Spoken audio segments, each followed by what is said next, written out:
Good evening, everybody, and happy Good Friday here at the Rip Curl Pro Bells Beach, presented by Bonsoy. Waiting till 5 o'clock maybe to see this man. No, not maybe. You're out there, Matteas. Matteas Herdy officially starting his rookie debut in these onshore conditions at the Bells Bowl. Liam O'Brien, the veteran, well, he's kind of the same age as Matteas, but he's had 4 previous starts. Still a Grom at heart. Got a fresh DHD and heading down the iconic Bell steps once again. As we are happy to kick off the season competitively here in the second day of the waiting period. Coming off a lay day, we got the whole tribe gathered here once again at Chirruc, also known as Bells Beach. And we're kicking off 2026, celebrating 50 years of the World Tour. Thanks for being with us, Joe Turpel, Big Wave Charger, Tour competitor Felicity Palmatier, and a world champ as well, an icon of the sport, Wayne Rabbit Bartholomew. Starting with you, Bugs, you know, we had a lot of holds throughout the day today, but you actually called this morning in the parking lot. You kind of predicted we'd run some heats this evening. Well, I thought, you know, if I was contest director, I probably would have made this call that wait for the other side of that big tide we had, plus that rising swell. And I thought this was the best shot, you know, for a 4 o'clock call for maybe a 4:30 or 5 start. So, yeah, I think I was on to that one. There's so much communication with the whole tour, so the women knew that they had the day off today. A lot of them hung around just to try out equipment flick, but we're really going to be focusing on these first 4 heats to kick off the event. Yeah, this is going to be really interesting. Obviously, got that first matchup here with Matteas and Liam O'Brien, but yeah, they've been waiting around all day. The good news is we've already seen high tide. That was at 150. The swell started to fill in, and the tide's dropping out, and we have waves on the bowl. Here we go, officially kicking off 2026. Matteas gets the opening ride of the season. Nice clean rails on the rapid cutback, foam on the face, nice patience off the bottom for the rookie on tour. The man from Florianopolis tags that top turn section and throws in the wrap again. In the camp with Leandro Dora. Coach watching these little tags, and he finishes up his opening ride as a rookie on the championship tour. The heartbreak story was a big one for Matteas for about 6 seasons, coming so close to qualifying and officially getting things on his side to make it on tour. And he has a big battle with Liam O'Brien, a guy who's been to Bells to compete at the CT level 4 times. Both with completely different approaches as well, Flick, as we break down the opening ride of the year. Oh, first wave of the year. Let's see it. I loved it, really. I mean, it's going to feel good for Matteas because he's got the completion here. Yes, it was foamy. It was a bit difficult to ride, you know, but it was clean rail surfing, and it's going to take a while for the judges, I feel, to drop this first score. It's the first wave of the season. It's the first wave of this event here at the Rip Curl Pro Bells Beach. And we've been waiting around all afternoon. So I think they're going to probably take their time here and maybe wait for another wave to potentially roll through until they drop that score. Yeah, always setting the scale. Judges were watching the waves all day. They always watch the free surfs as well. So they kind of have an idea of where their scale will be set, and just always according to conditions. And Bugs, it was a pretty dramatic finish to the Challenger season, wasn't it? Especially for these two. Well, you know, there's a certain intensity about this heat brought on by that later showdown. I mean, it came down to Newcastle, and both these surfers were on the line. I mean, Liam was looking pretty comfortable, then going to Newcastle, bombed out first round, and had to sit through 5 nail-biting days. You know, he was a dejected figure when he came in from that first round loss, and he just hung in there. It came down to that heat with Carly Vass, Levi Slauson. Levi had to win the heat to knock Liam out. Carly had to win the heat to came out on top of the Challenger Series.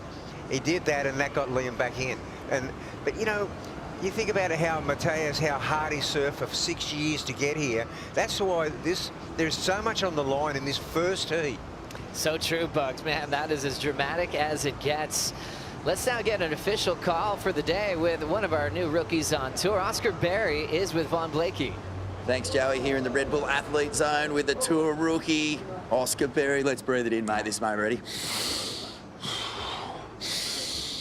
Oh, yeah, all right, it's on, mate. I'm hearing Hell's Bells in the background. I'm fired up. It's so sick. You are fired up. An unusual day, really. You know, we waited around, but we knew the swell was coming. We knew the tide would run off, and we'd get some good opportunities out here this summer. Yeah, it came. There's like sort of 30-minute periods where it booms in, so yeah, pretty amped up. Looks fun. A few big sections, so it should just get better all over. So let's go, mate. You've been waiting for this your whole life, and here you are. How good does it feel right now? Yeah, pretty good. Fired up. Real fired up. Just keen to get out there and rip into it. And a great heat first up with your great mate, Dane Henry, as well. Yeah, it's going to be classic. Like, yeah, fellow Aussie lad, young fellas. So, it's going to be fun. Hopefully we get a good period of waves and yeah, get to rip into a few. It'd be sick. Mate, let's just soak it in one more time together. Back to you, Joey. The breath work with his breathing coach, Vaughn Blakey. Oscar Berry, rookie on tour, coming up next. And we'll now see Liam O'Brien get the second scoring ride of the season. Matteas with a 4.5. And the stylish regular foot from Burley Heads is off and running here. Nice clean wrap into the pocket. Just a little reset wrap there. Always has been able to light up a nice clean open face even when it goes off speed. Staying light on his feet is Lobby, and now looking for a little whitewater section to tag. Takes the step down and rides away. So judges have their first comparison to make, and Matteas Herdy will take off on his second wave. Nice connection float to start from Matteas. Snap to slide on the next decision. A little bobble there, but he'll reset with a wrap. The wave just steepens up, then goes full and fat under your feet. We saw him have to make that adjustment. And tidies up that whitewater section with a snap to slide. Will fit in a little end section. Tail slide again without a lip to hit. So trying to push the fins out, mixing it up, doing well with variety with the sections that were laid out in front of him, Flick. Yeah, I really like the way he's backed up that first wave, the 4.5. I think you can see that the first wave was a bit of a confidence start, right? He just wanted to complete. And then the second one, I think you could already see that confidence start to go through the roof. What did you see here, Bugs? Yeah, well, this wave, he's actually had, I think, picked superior waves. I like the speed and flow on this one, Flick. As Joe said, just bobbled it a little bit, but the reset's excellent. And the next part of this ride, see how that wave still holds its body through the flat sections. It's all about timing and finding your pace on this wave. If you're out of rhythm to start, it's hard to find that connection, but Matteas off and running in a really solid way to kick this one off. And then the comparison to Liam's wave, Flick. Look, Liam picked a really clean-faced wave. I think both of Matteas, yeah, they had a little bit more foam to deal with, but Liam's just didn't stand up the same way that Matteas's did. This way, Bells, I feel like you touched on it, Joe, it really keeps you honest. The moment you sort of bauble or you're out of sync with it or you mistime that first section, essentially the whole wave is sort of out of flow and out of rhythm. And I think that's one of the things that I love about this wave the most is it really does demand, it keeps you honest, it really does. And I think Matteas, to your point, Bugs, has done a really good job at, you know, his wave selection's been on point. Yeah, I mean, that first turn of Liam's was so slick, but then he just went in that series of that repetitive cutback on the flats, and his finish, you know, it wasn't that dynamic. But his first maneuver was excellent. Liam O'Brien proud to represent Burley Heads. We got to see him represent his home court last year in front of his hometown crowd and Board Riders Club. There are more Liam O'Brien signs than we've ever seen at an event, and he got to experience what it was like to compete on his local lineup at the CT level. Always a great right-hand point break specialist. As he's now on tour once again, this is his fourth start here at Bells, but he's getting to know this new format this season. As we look at the opening round for the men, it looks a little different now. You see those first four heats, that's our goal to finish today with Matteas and Liam O'Brien in the mix. Matteas, Oscar Berry, Luke Thompson, and Callum Robson were placed into all those heats. Liam, Dane Henry, Ramsey, and Xavier, they were part of the randomizer. So through the randomizer, they got thrown in those matchups. That'll be utilized all season to get a variety of matchups throughout the year. But now there's a clear path. Matteas, when I talked to him in the Meet the Rookie show, he's like, yep, if I get past Liam, I know I'm taking on Yago Dora. It's just so clear with these brackets and this new format this year. Oscar Berry and Dane Henry. Dane was on the Lineup podcast with Dave Proden. He's like, if I could have anyone in the heat on the CT, it's Griffin. And he's like, I know I'll get him if I get past Oscar Berry. So there's a clear route that all the surfers are aware of now, and they can think about the matchup if they want, or they can try to avoid it. But I think everyone's going to tell them before they paddle out, Bugs. But what a great prize, you know, to win the first round and come up against a world champion or the world #2. That's what it's all about. And that's when you're challenged. One thing Matteas told me was, he's like, you look at every heat and you're like, okay, that's a hard heat. That's a hard heat. Then you realize you've made it. And you want the world champs. You want the big draws. And, you know, the Challenger Series, as hard as it gets as far as a competitive battlefield, but now you're at the top tier of the highest level of pro surfing. So you got to get used to surfing against your heroes. Oh, totally. I think you really, when you're at this level, you want the surfers that are going to bring out the best in you and your surfing. And, you know, you mentioned Dane Henry speaking to Dave Proden on the Lineup podcast, and what he said was that he's like, I know Griff is going to bring the best out of me, and that's the level I want to be at. And I think, to what you said, Bugs, that's the prize. And I think, yeah, you want those surfers that are really going to push you. And number 1, 2, and 3 in the world are certainly going to do that. Matteas Herdy be fighting for Rookie of the Year this year against Oscar Berry, Luke Thompson, and also Cowley Voss. Since Cowley won the Challenger Series, that's the #1 seed off the CS, he's already into that second round. Oscar Berry happy to be riding some surfboards from Luke Short Designs. They got this model called the GT model, the go-to model that he's been riding for a while. It was originally designed with Matty Banting. Matt, such a weapon. Enjoyed some time on the championship tour. Got a little bit more foam under the feet for Oscar just based on his size, but a nice continuous rocker. Subtle concaves has been working well for Oscar Berry. Different type of rookie where you look at, you know, Matteas, we've seen him as wild cards in the past. We've seen, you know, Luke Thompson at J Bay. We saw Cowley Voss obviously almost win at his home court against Miguel Pupo. But for Oscar, it's his first CT heat coming up next. Southern Ocean. Why we waited till 5:00 p.m. to get started here on Good Friday. Late takeoff and controlling it is Liam O'Brien. A nice paced open hook to start. Smooth rails off the bottom, but nothing left for him off the top. And that is the hard part of Bells Beach, picking the right wave that's going to give you big sections to capitalize on. Out the back, big layback blowtail, incomplete for Matteas Herdy. So 2 throwaway scores back to back from these two as they're settling into the water, Bugs. Yeah, well, that is one of the peculiarities about Bells. It's not always the biggest wave. It's the ones that hit that reef, and you can come from deep and set the bowl up. I think Matteas had recognised that in his early rides and was going for broke there because he's already got the 4-5 backup. You know, and you know, Liam, he's just shaded Matteas's first waves, as we see here. He goes for it here hard.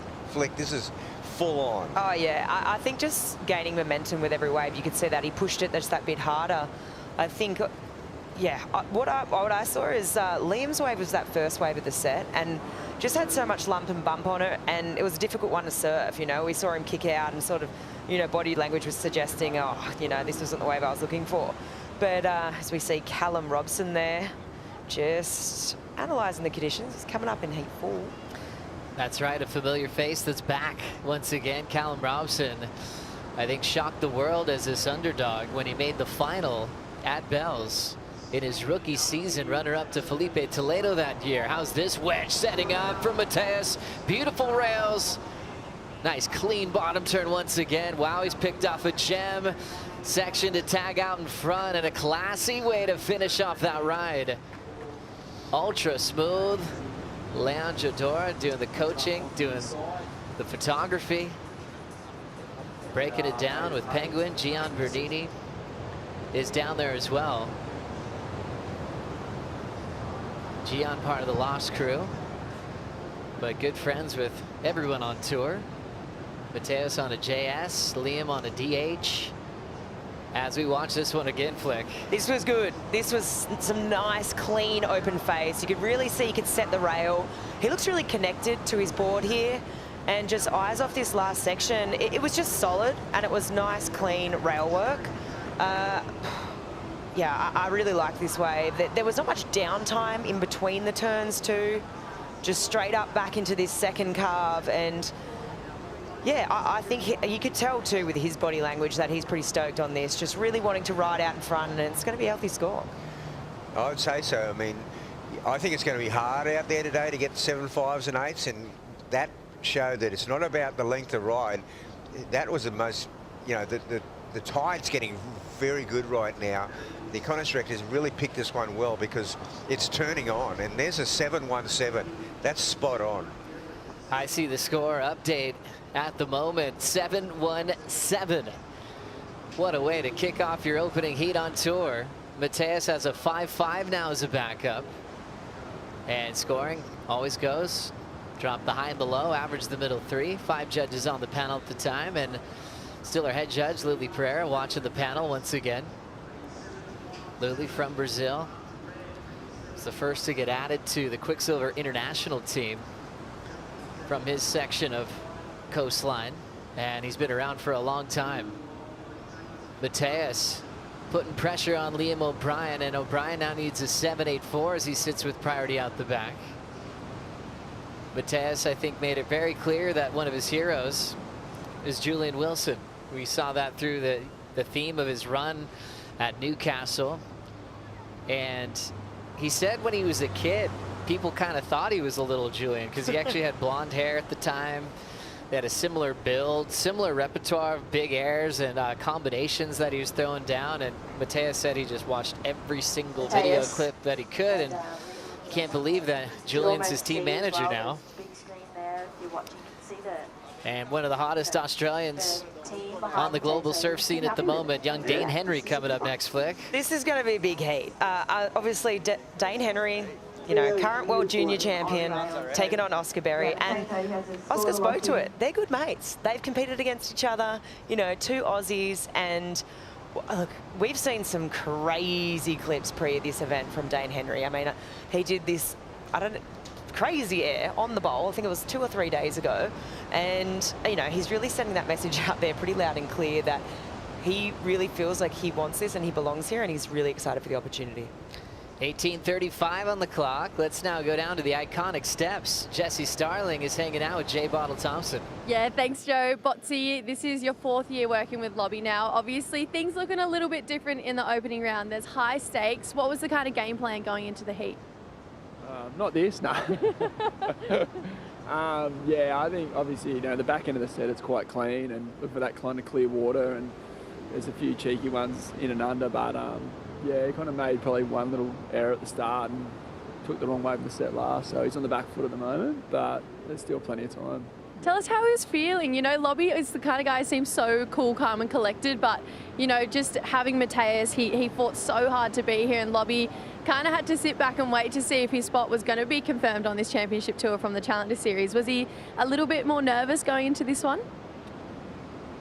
Not really. I think obviously, you know, it's the first event, it's a full year on tour, so I think after a pretty stressful few weeks on the Challenger, he seemed quite relaxed before this event. Yeah, he's excited and ready to go, so yeah, can't wait to see him. All these guys rip in, you know, it was a pretty intense Challenge Series towards the end there, and got those rookies in this round, so it's pretty, it's going to be exciting. Love it, Botsy. We'll let you take a couple deep breaths, lock in for this one. Thanks, guys. Thanks, Jessie. J. Bottle Thompson, formerly full-time on the championship tour. I'll never forget a 10-point ride he got at J-Bay when he was competing. And now, as one of the super coaches, been working with Liam a long time. Remember, O'Brien semi-finally got as a wild card at Rottnest Island years ago. There was a little crew that he was traveling with, Matty McGillivray, Morgan Siblick, Liam O'Brien, and then he stepped up as a wild card and made it all the way through finals day. Almost got himself in the final as well. Natural talent sitting out there in the ocean with priority, hoping that a 7.84 comes his way. We're enjoying the kickoff officially of the 50th year of the championship tour. Matteas out in front. We'll be right back.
The World Surf League acknowledges we are here at Juruk on Wadawurrung country. We acknowledge Wadawurrung people as the traditional owners of the land and waterways we are on today.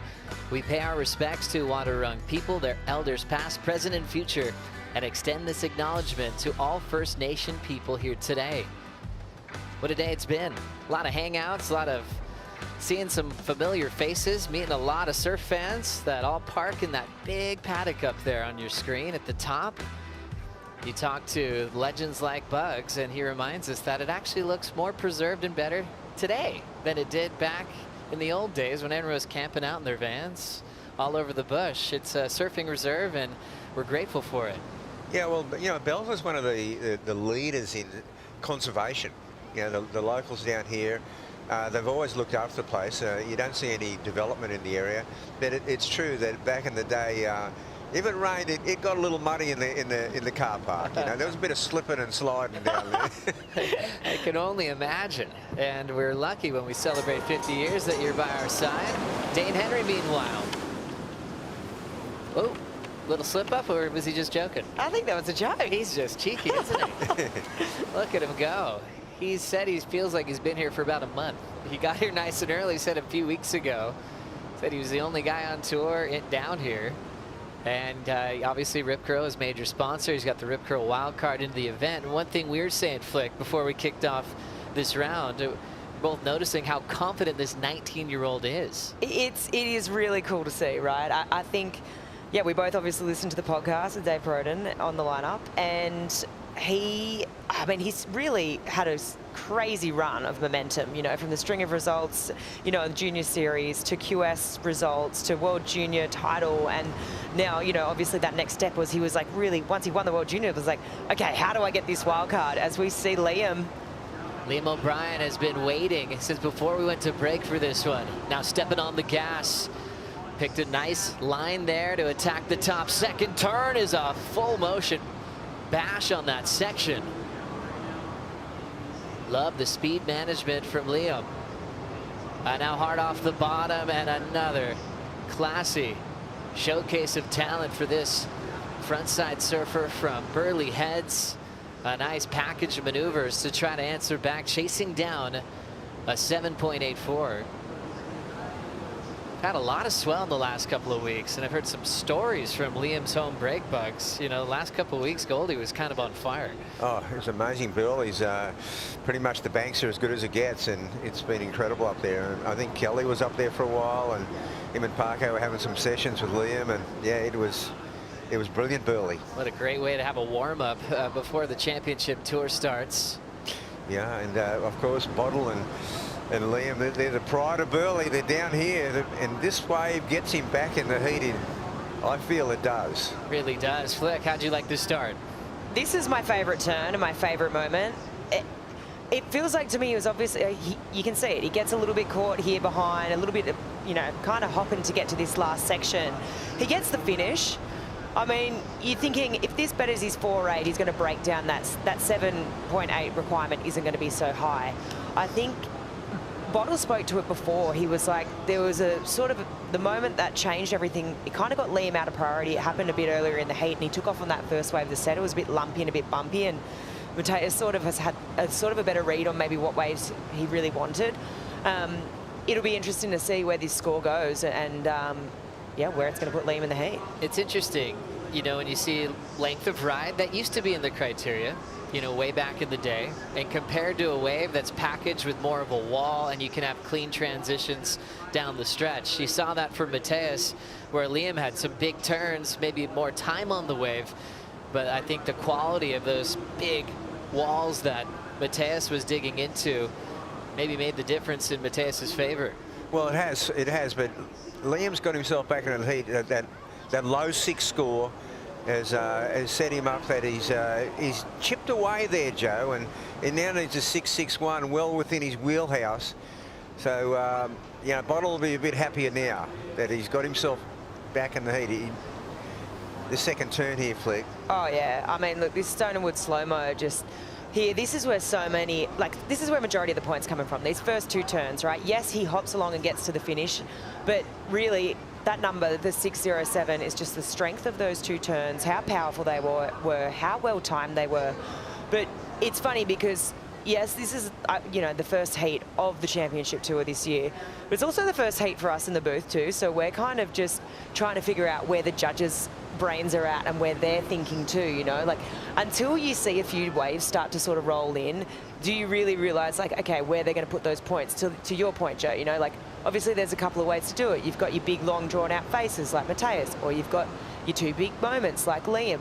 But, yeah, it's interesting. I think until, you know, we're going to have a good idea, though.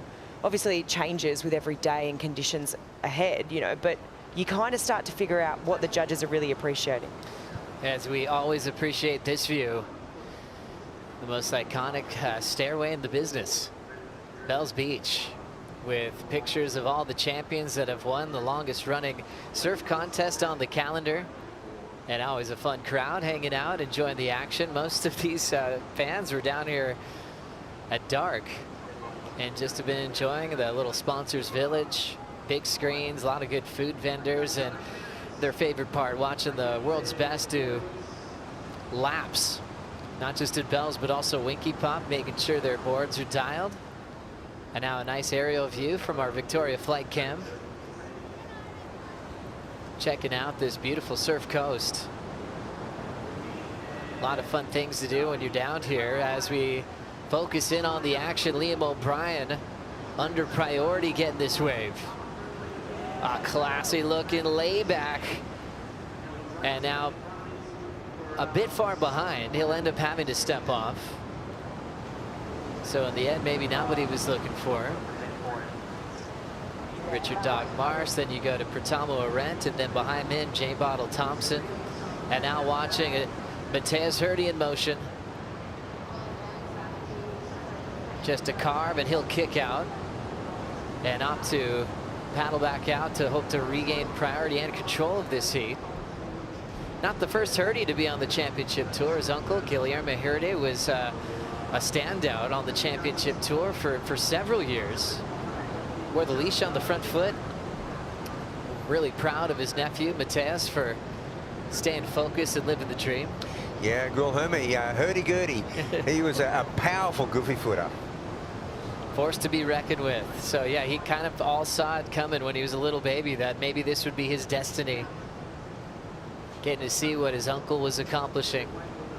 But also helping his cause was being neighbors with guys like Yago Dora and hanging out at the surf shop together and sparring, going wave for wave, both working on their airs. And Matteas is so inspired that he got to grow up with Yago, but see him grow up into a world champion.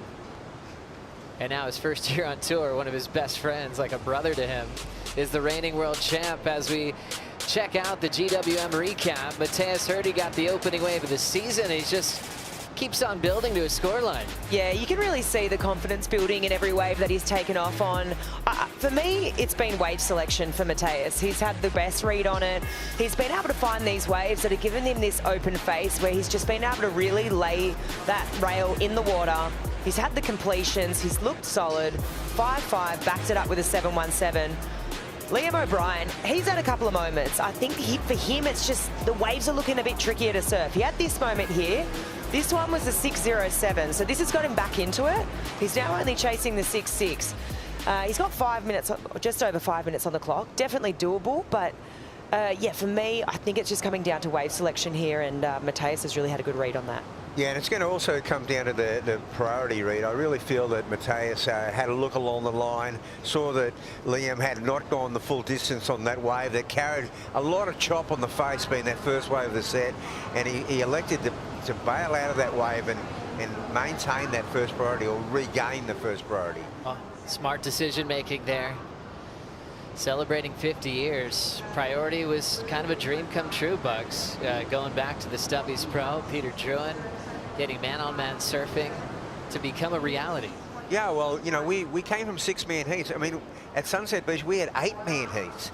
So, you know, to go to man-on-man was, it was such a luxury. You know, even before the priority, just man-on-man surfing just gave you that scope. I mean, I try to imagine like a 6-man heat with, you know, Kelly Slater, Mark Occhilupo, Sonny Garcia. You know, you're trying to line that up. I mean, talk about ruthless. I mean, that's how it was back in our day. But man on man, I mean, and that thread from June in 1977 at the Stubbies is still through the sport today. Fantastic. And Flick, you enjoyed many years competing.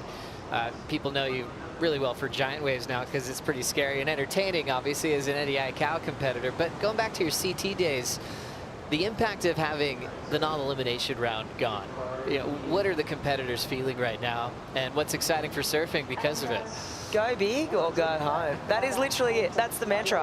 I feel there is no second chances. I mean, for the surfers, it's obviously nerve-wracking times. As we see a little bit of a jostle there, it's nerve-wracking times, but there is no second chances. This is it. I mean, look, it just ups the ante. It ups the pressure as a viewer, and for us sitting in the booth, obviously there's that entertainment there as we see Matteas have a look. So he's going to lose priority there. That's a big move there to try to catch a wave that was drifting underneath him. Yeah, that's what Bells can do as well. It can lift up and then back off and go onto that inside ledge, and you know, with 3 minutes remaining, that's quite crucial. Very crucial, very interesting.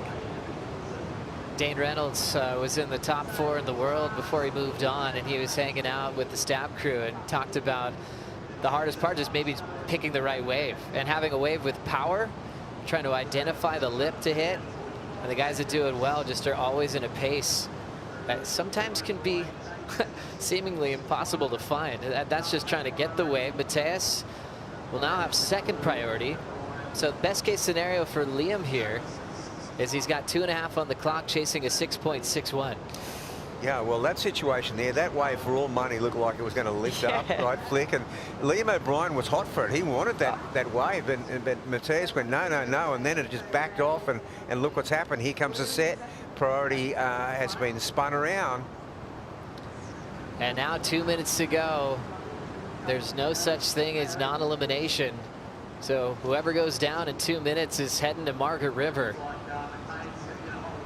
Rolling it down the whitewater from Florianopolis, Brazil. Nice bold section. Matteas times the wrap well. Hard into the lip with the slide. Herdy in motion, draws out the layback off the top. flexing his ability to change gears on every maneuver, and now a nice clean over the top on that section to create some space.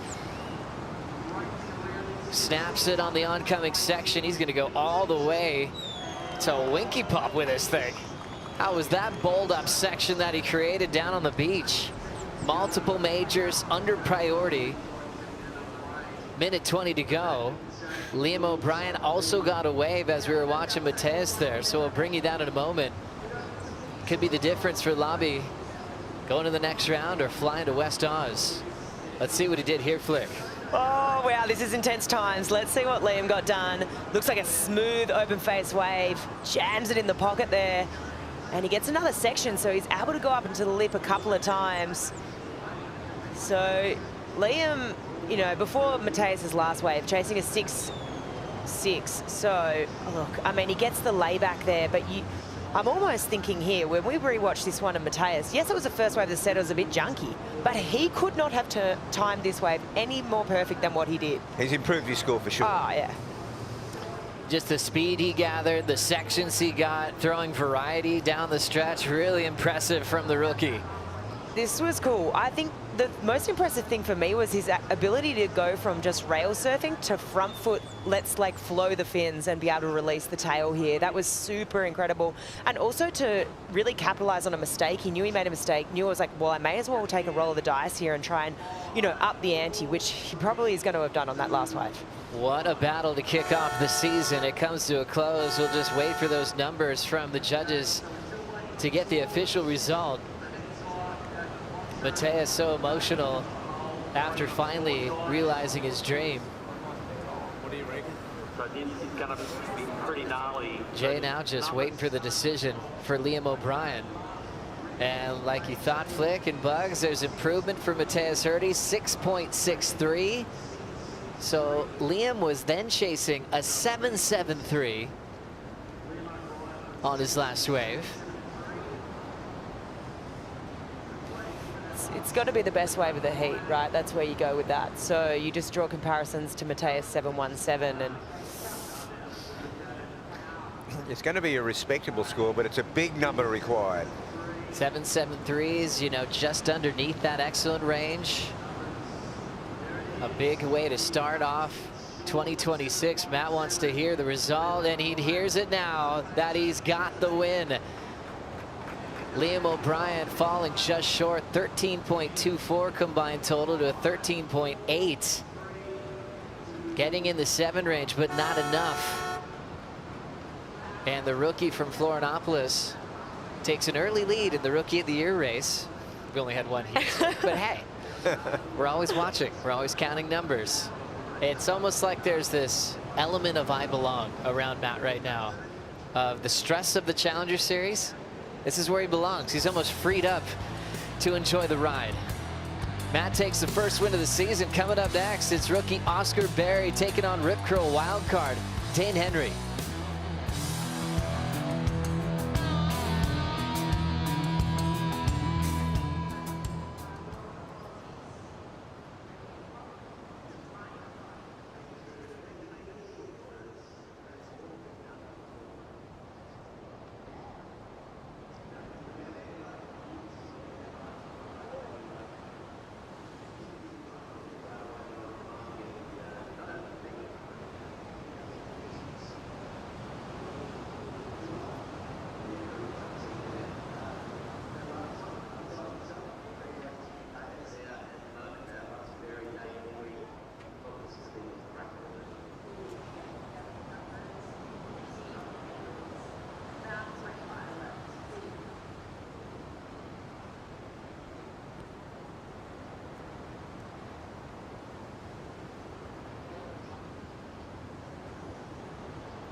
heard a knock at the door, and I saw Caleb, our social media guy for Rip Curl, and I was like, oh, here we go. A couple of questions, and I was like, who else is that? Maybe they've got a new socials guy, and it was Mick. And I've kind of just gotten past the, oh, Mick knows me and we're kind of mates, and like been on a trip together, and it's like, I know we know each other, and then it was just like, oh, Mick Fanning's at my door. And that was like a wig out in itself. And I was like, what's this guy doing here? And it still didn't click. So when they opened up the door, I was like, oh, when are we doing these questions? And it was like a really awkward moment. And he goes, oh, well, here you go. Here's the Rashi. And that was like it was a real shock to me. Like, a lot of people were asking if that was actually genuine. It was completely genuine. Had no idea I was getting it. And that was a really special way to receive such a cool thing that I've been waiting for and been dreaming of for so long. Feels like Dane Henry was born ready for this time in his life. 19 and one of the most confident, kind human beings you'll ever meet, and known for backflips when he needs it, crazy rotations, as he will take on a good friend of his, Oscar Berry. Oscar, in his rookie debut, knows what Dane reputation is all about, and this is going to be a fun all-Aussie matchup. Joe Turpel, Flick Palmatier, and Wayne Rabbit Bartholomew here for the call. The rise of Dane Henry, it's been quick, but as you see some motion on the Red Bull ski, Oscar Berry getting dropped off. We've got some small numbers on your screen to talk about, but it's always a tussle to start the heat. Dane establishing opening position, but didn't get much out of it, Flick. Yeah, you can see there's a fair bit of jostling going on there, and then Oscar Berry behind him just locked in a couple of small scores, so nothing consequential yet in this heat. And yeah, he doesn't get the make there. So, I mean, the heat's wide open. He's still got over 30 minutes on this clock, but just by the intensity before priority was established, you can tell how much both of these guys want it. And obviously, the fact that there is no second chances, obviously, is weighing on these surfers. I mean, we touched on it before. We saw, I think it dawned on me when we saw that visual of Liam coming in, just how heavy this is and how consequential it is. You don't make this heat, you're off to Margaret River. So, as we see Dane setting up that first section, snapping it with the slide, a lot of open wall, carves it underneath the whitewater. There's the lip line, still S-ing through the double up. Had to kind of feel his way through a couple of points. So you can see there's a lot of chop and lump and bump with some onshore winds we've had all day today. So keeping Dane honest as he was waiting to go huge, you could tell.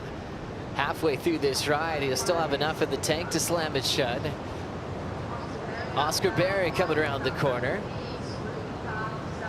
Started his life in Yamba, then moved to the Gold Coast. And getting a little stuck there. He'll have to step off again, so a little bit of a sense of urgency. Oscar getting a 2.5. These guys will settle down, Bucks. Yeah, it's been a little bit of a flustery start, particularly for Oscar. He had an opportunity to probably open up with a 5+ ride, but he came unstuck on that first one. The priority went to Dane Henry, and Dane made the most of it on his opening ride. So, not his opening ride, his opening scoring ride. But you know, these two guys here, what amazes me, a year ago, they would have been stoked to surf for their clubs. You know, I mean, Oscar would have been in the Currumbin Alley Board Riders and Dane in the Kingslip Board Riders, you know. And look what's happened. I mean, Oscar, you know, he kind of comfortably qualified through the Challenger Series. He, you know, made his mark in the middle of the tour, and he really wasn't that threatened coming into Newcastle. He was in a pretty safe position. So his season's right now, a year under the belt, and Dane, of course, he's got nothing to lose. As we look at this last one from Dane Henry, Flick. Oh, this thing was good. I mean, the first turn was epic. And then what I will say is this wave on the inside turned into a little bit of a dog's breakfast. But he read this so incredibly well. That wasn't easy. There was lump, there was bump, there was so much jumble, but he managed to get the finish, and he's going to turn in a great score. Behind him, Oscar gets, you know, his first scoreable ride. But what's happening today, we've obviously got the onshore wind, and it's kind of creating these like long drawn out walls that are kind of crumbling and running off. If you don't choose the right wave, that's what's going to happen. Scores coming in for wild card Dane Henry, a 7.83. A huge number for the Rip Curl wild card. to put a lot of separation early over Oscar Berrybugs. Yeah, that's a big score. I mean, 3 judges there threw an 8-point ride, and that's the highest score so far of the season. Especially being that committed on the first turn, but with how bumpy the canvas is right now, really impressive that he was that risky on that opener, Bugs. Yeah, it was a look. It was a good-looking wave. He was in the right spot, and as Flick said, his timing was excellent. That first turn set up the score. He's been here for about a few weeks, and he's had all kinds of different weather changes. He's dealt with a lot onshore. He's had some sunny days, so he couldn't have been more prepared. Yeah, that's a bit of a throwback to the old days. We used to come down a month early. that was part of the pilgrimage. Come to Bells a month early, hang out. And it's a smart thing to do, because every day it might look similar, but it's different every day, Fleet. Oh, totally. I think this wave has so many different faces and really lends itself to experience. Let's watch this angle. Bugs, your take on that first turn. Yeah, this first turn just sets it up beautifully. That's so crisp. And as Flick said, he comes into that second turn. That's just that sliding, carving turn. This wave goes a bit choppy there, but he just finishes it off, puts a bow on it. And I guess it was nice to also notice the patience that he had. The 19-year-old is like, hey, I got to do a setup turn before the finish instead of trying to do a backflip and another backflip. He had a nice pace, really smart decisions towards the end with the risk on the first turn, and then a really cool in-the-pocket wrapping cutback. So a real nice way for Dane to have a 7.83 to put himself out in front. And our first heat win of the season was won by Matteas Herdy. He's on the glass with Von Blakey. Thanks, Joey. Matteas, mate, you've just won the first heat of the 26 Championship Tour. How good does that feel? Oh, feels amazing. Yeah, stoked, happy, really happy. Yeah. Just stoked, out of words. Mate, we saw the emotion, you know, your qualification journey. It's such a big story. We saw how much it meant to you. How quickly did you sort of get past that realization of the dream and get into business time mode?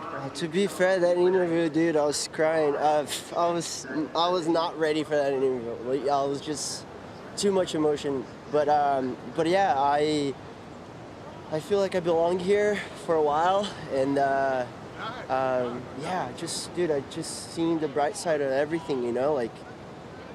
They asked me if they wanted to run today. I was like, dude, there's jet skis, there's hot tub, there's everything I need.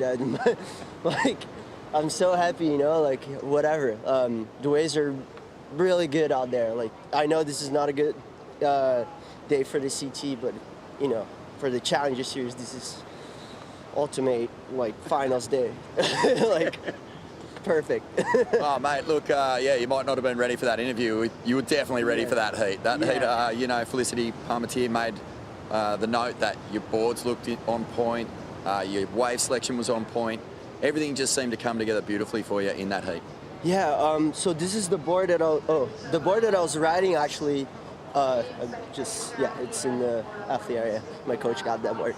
It's a board that I was riding actually in Newcastle, and it's a Golden Child that Jason made me, but it's squash tail, and it's made for those weird onshore conditions, and I was already feeling really good with that board, and fuck, I'm so cold, I'm sorry. Freezing. But yeah, I felt good on that board, riding Newcastle, and as soon as I saw the conditions, I knew what board to go, and that helped me a lot, and for some reason, I just got the rhythm too on that heat. Liam had priority in my bass wave in a 717, and I don't know, maybe I was just in the right position, and yeah, happy to win my way. Liam's a really good friend and great surfer. I watch all of his clips, and he's so gnarly. But yeah, everyone was on tour. Everyone on tour is gnarly. So yeah, I guess I get Yago now. So yeah, there's no easy way. No easy heats, mate. We won't keep you any longer, but shout out to the crew at home. Oh yeah, if any one of you are português. Galera, vocês estão acordados, muito obrigado, muito feliz. Obrigado pelas mensagens, estou muito feliz de estar aqui e, pô, bora que agora é com o Iagão, bateria de amigos e tomara que seja show de surf. Well, get in that hot tub, brother. Yeah, welcome to the big time. Thank you. Thanks so much, Vaughn. I don't know if Matteas has ever been that happy freezing. But today is his day to take his first official heat win as a full-time rookie. We know he's had wild cards in the past, but now this is the moment he was waiting for. He'll jump right into that hot tub, the saunas, all the things provided when you are one of the best surfers in the world. Well done. Yeah, well done. You know, Matteas, he touched on something that I've kind of saw happening here, is that there's a real, it's turned on its head a bit here, Joe and Flick, because many of these guys, particularly in this round right here, they have never known to have non-elimination days. They have just surfed in the trenches, knock out all their careers to get here, basically. And whereas a lot of the seasoned guys have, they've never surfed, you know, like straight up knockout tournaments. So for these guys, I mean, they just turn up on the day and it is what is delivered. They just do it. And that's what he said. I'm here. I don't care. There's also the joy in what you do, and with fresh eyes as a rookie that's always wanted to be here, to go, the waves are so good right now, you know, and just to see onshores and it's cold, you could easily like be worried about what it's supposed to look like on the poster. And he's going, no, wait, there's big walls. Next thing you know, he's finding huge combos, and he makes everyone want to go surfing today. Oh, wow. It's perspective, right? And just like really realizing, you know, how much gratitude he has. A lot of gratitude. That really comes through in that interview with Vaughan. I think you could just really hear how grateful he is to be on this tour, to have access to these amazing facilities here at Bells. And, you know, it is really another step up when you're on the championship tour. Like the contest zone is amazing. You know, the athlete area is incredible, and I just think you can really hear that when he speaks, and just like, I'm grateful to be here. Let's get out there. I want to surf my first championship tour heat. Yes, it might not be incredible, but this is like, you know, it's a lot better than, you know, your average day, and it's fun, as we see Dane.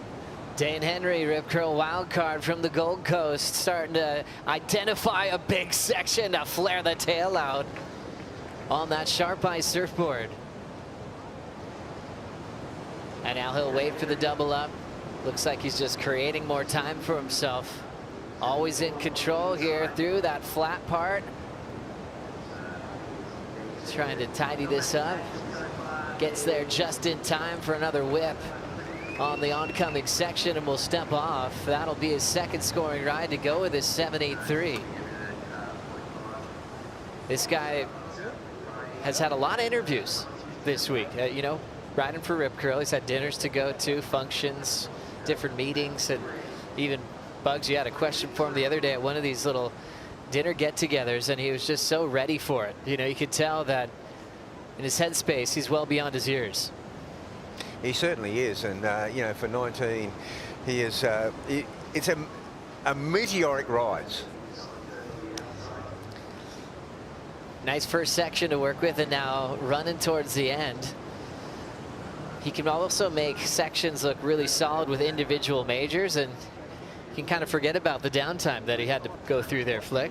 It kind of feels like, to me, he really, you know, it's one thing to say, I want to go hard, I want to go big, and I want to, you know, leave no stone unturned, but it's another thing to do it, and he's really doing that. You can see just how hard he's laying into each turn, and yeah, he really wants it. You can see it.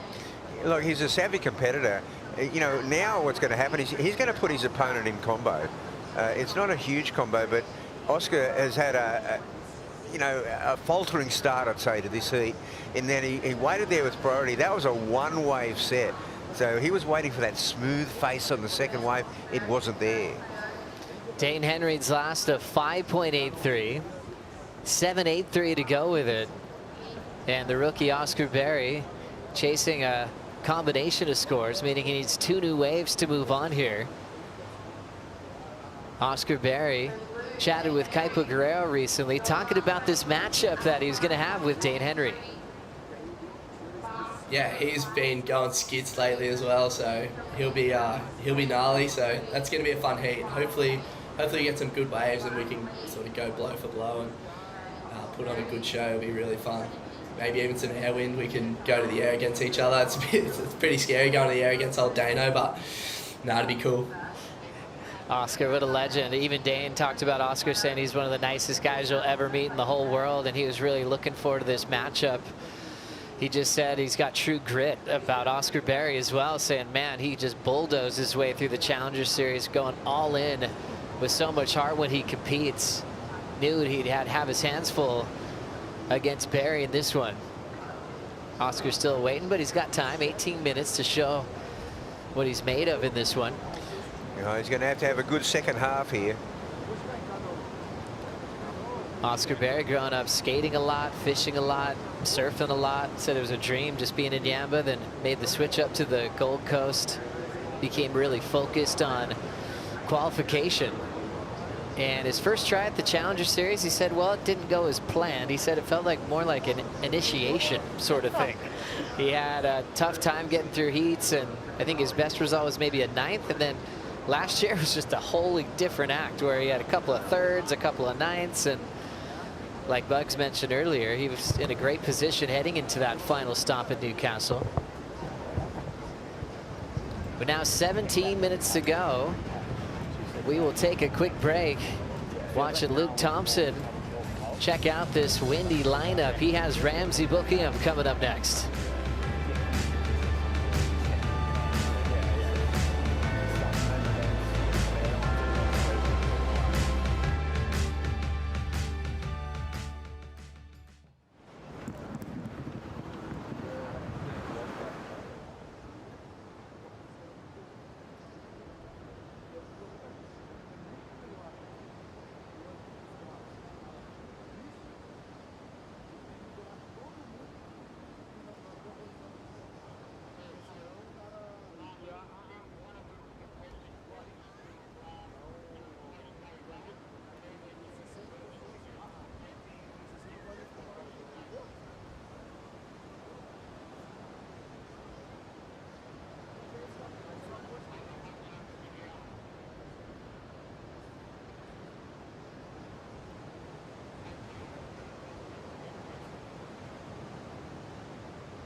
The start of 2026 was a great run for Dane Henry. The young man became a world junior champion, meeting up with Nadav Attar in the final, got past Lennox Smith, Gabriel Klausner in the quarterfinals.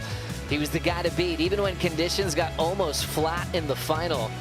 He was still able to go above the lip, throw down some rotations, and deliver one of the most meaningful speeches that we've heard in a long time. He was able to back up another great speech at the WSL Awards just a couple of nights ago, and honoring the people that mean the most to him. You can tell he loves his family so much. It's kind of a family first kind of outlook for Dane, and had some great words to say to his parents who were in the audience. He shouted them out as well back in the Philippines when he became a world junior champion. Yeah, I think the thing that was the most incredible for me to watch, like I'd heard about Dane before, obviously being Australian, but I really tuned into the World Juniors, and his make rate for those airs is insane.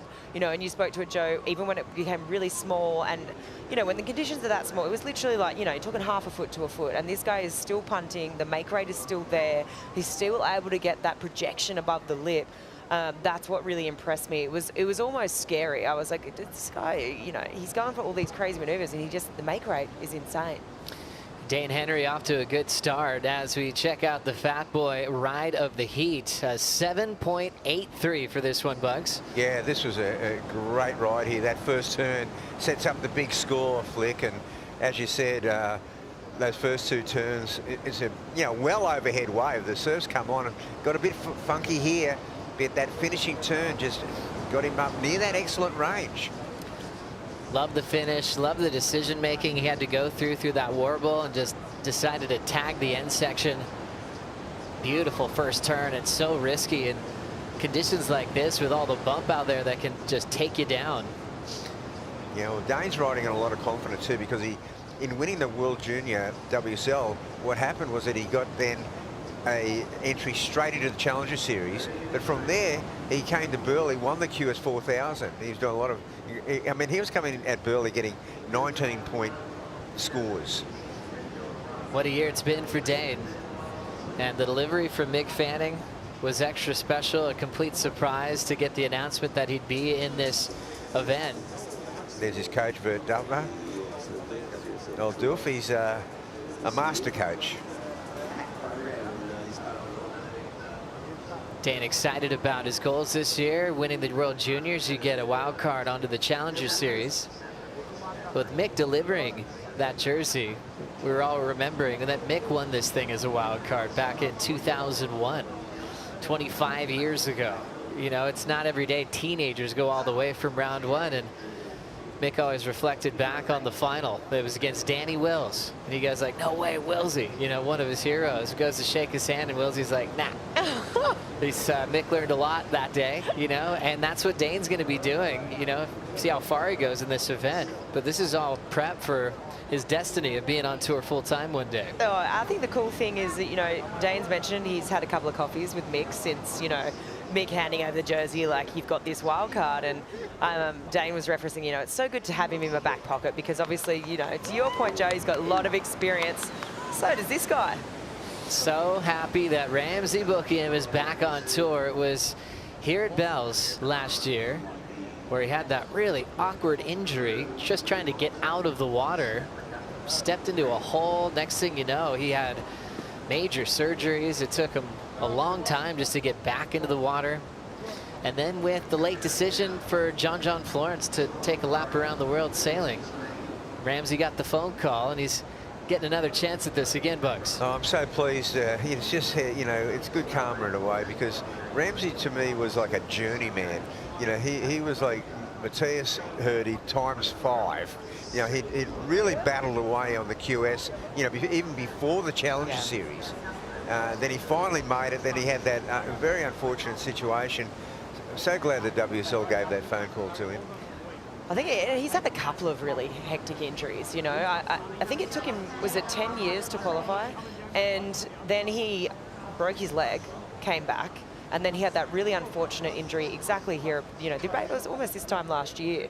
So Ramsey has had a hard go of it. And what that does is it definitely breeds resilience. You know, if that's one thing Ramsey's got, he's got it in spades. And I think it's going to be interesting watching, you know, he's only just really started getting back on the board, I'm pretty sure, in the last couple of weeks. So I think it's going to be interesting because when you've had an injury at a place in that location, it's going to be interesting to see how he's going to tackle this. Obviously, he's been having warm-up surfs here, but it sticks in your head a bit, you know, those certain waves and moments. Like, I know everyone who surfs would have those, and yeah, I'm so happy he's back. He's so deserving of it, and coming up against rookie Luke Thompson. That's right, Luke Thompson from Cape Town, South Africa, coming up next. And 9:30 still to go in this one, heat number 2. It's still Dane Henry setting the pace. Oscar's been sitting with priority for a long time now. 2.5 and a 2.8 so far for Oscar. Talking to Luke Short earlier, he's been building boards for Oscar for a while. Said he actually had a bunch of boards that were actually working well in Hawaii that he said has felt good here at Bells. A lot of rounder tails for Bells Beach. It'll take those over to the west as well. So a lot of prep for the board builders for the rapid fire start of the season, knowing how many big boards they might need at Main Break Margaret River as well. And for Dane, he says he's addicted to trying boards. He just wants to try every single model that Sharp Eye has to offer, even if it looks unconventional. You know, some competitors just stay on blades and they don't ride a twin fin till they retire. You know, for Dane, he likes to feel everything and just look at outlines and study what he could use next. So I think he has 16 boards here with him, just in case. Let's now send it to Jesse Starling.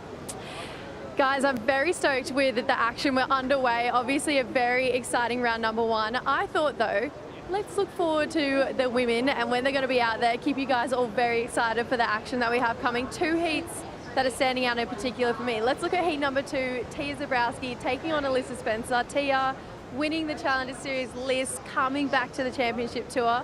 I think that's going to be an incredible matchup. And then, of course, I can't go past it.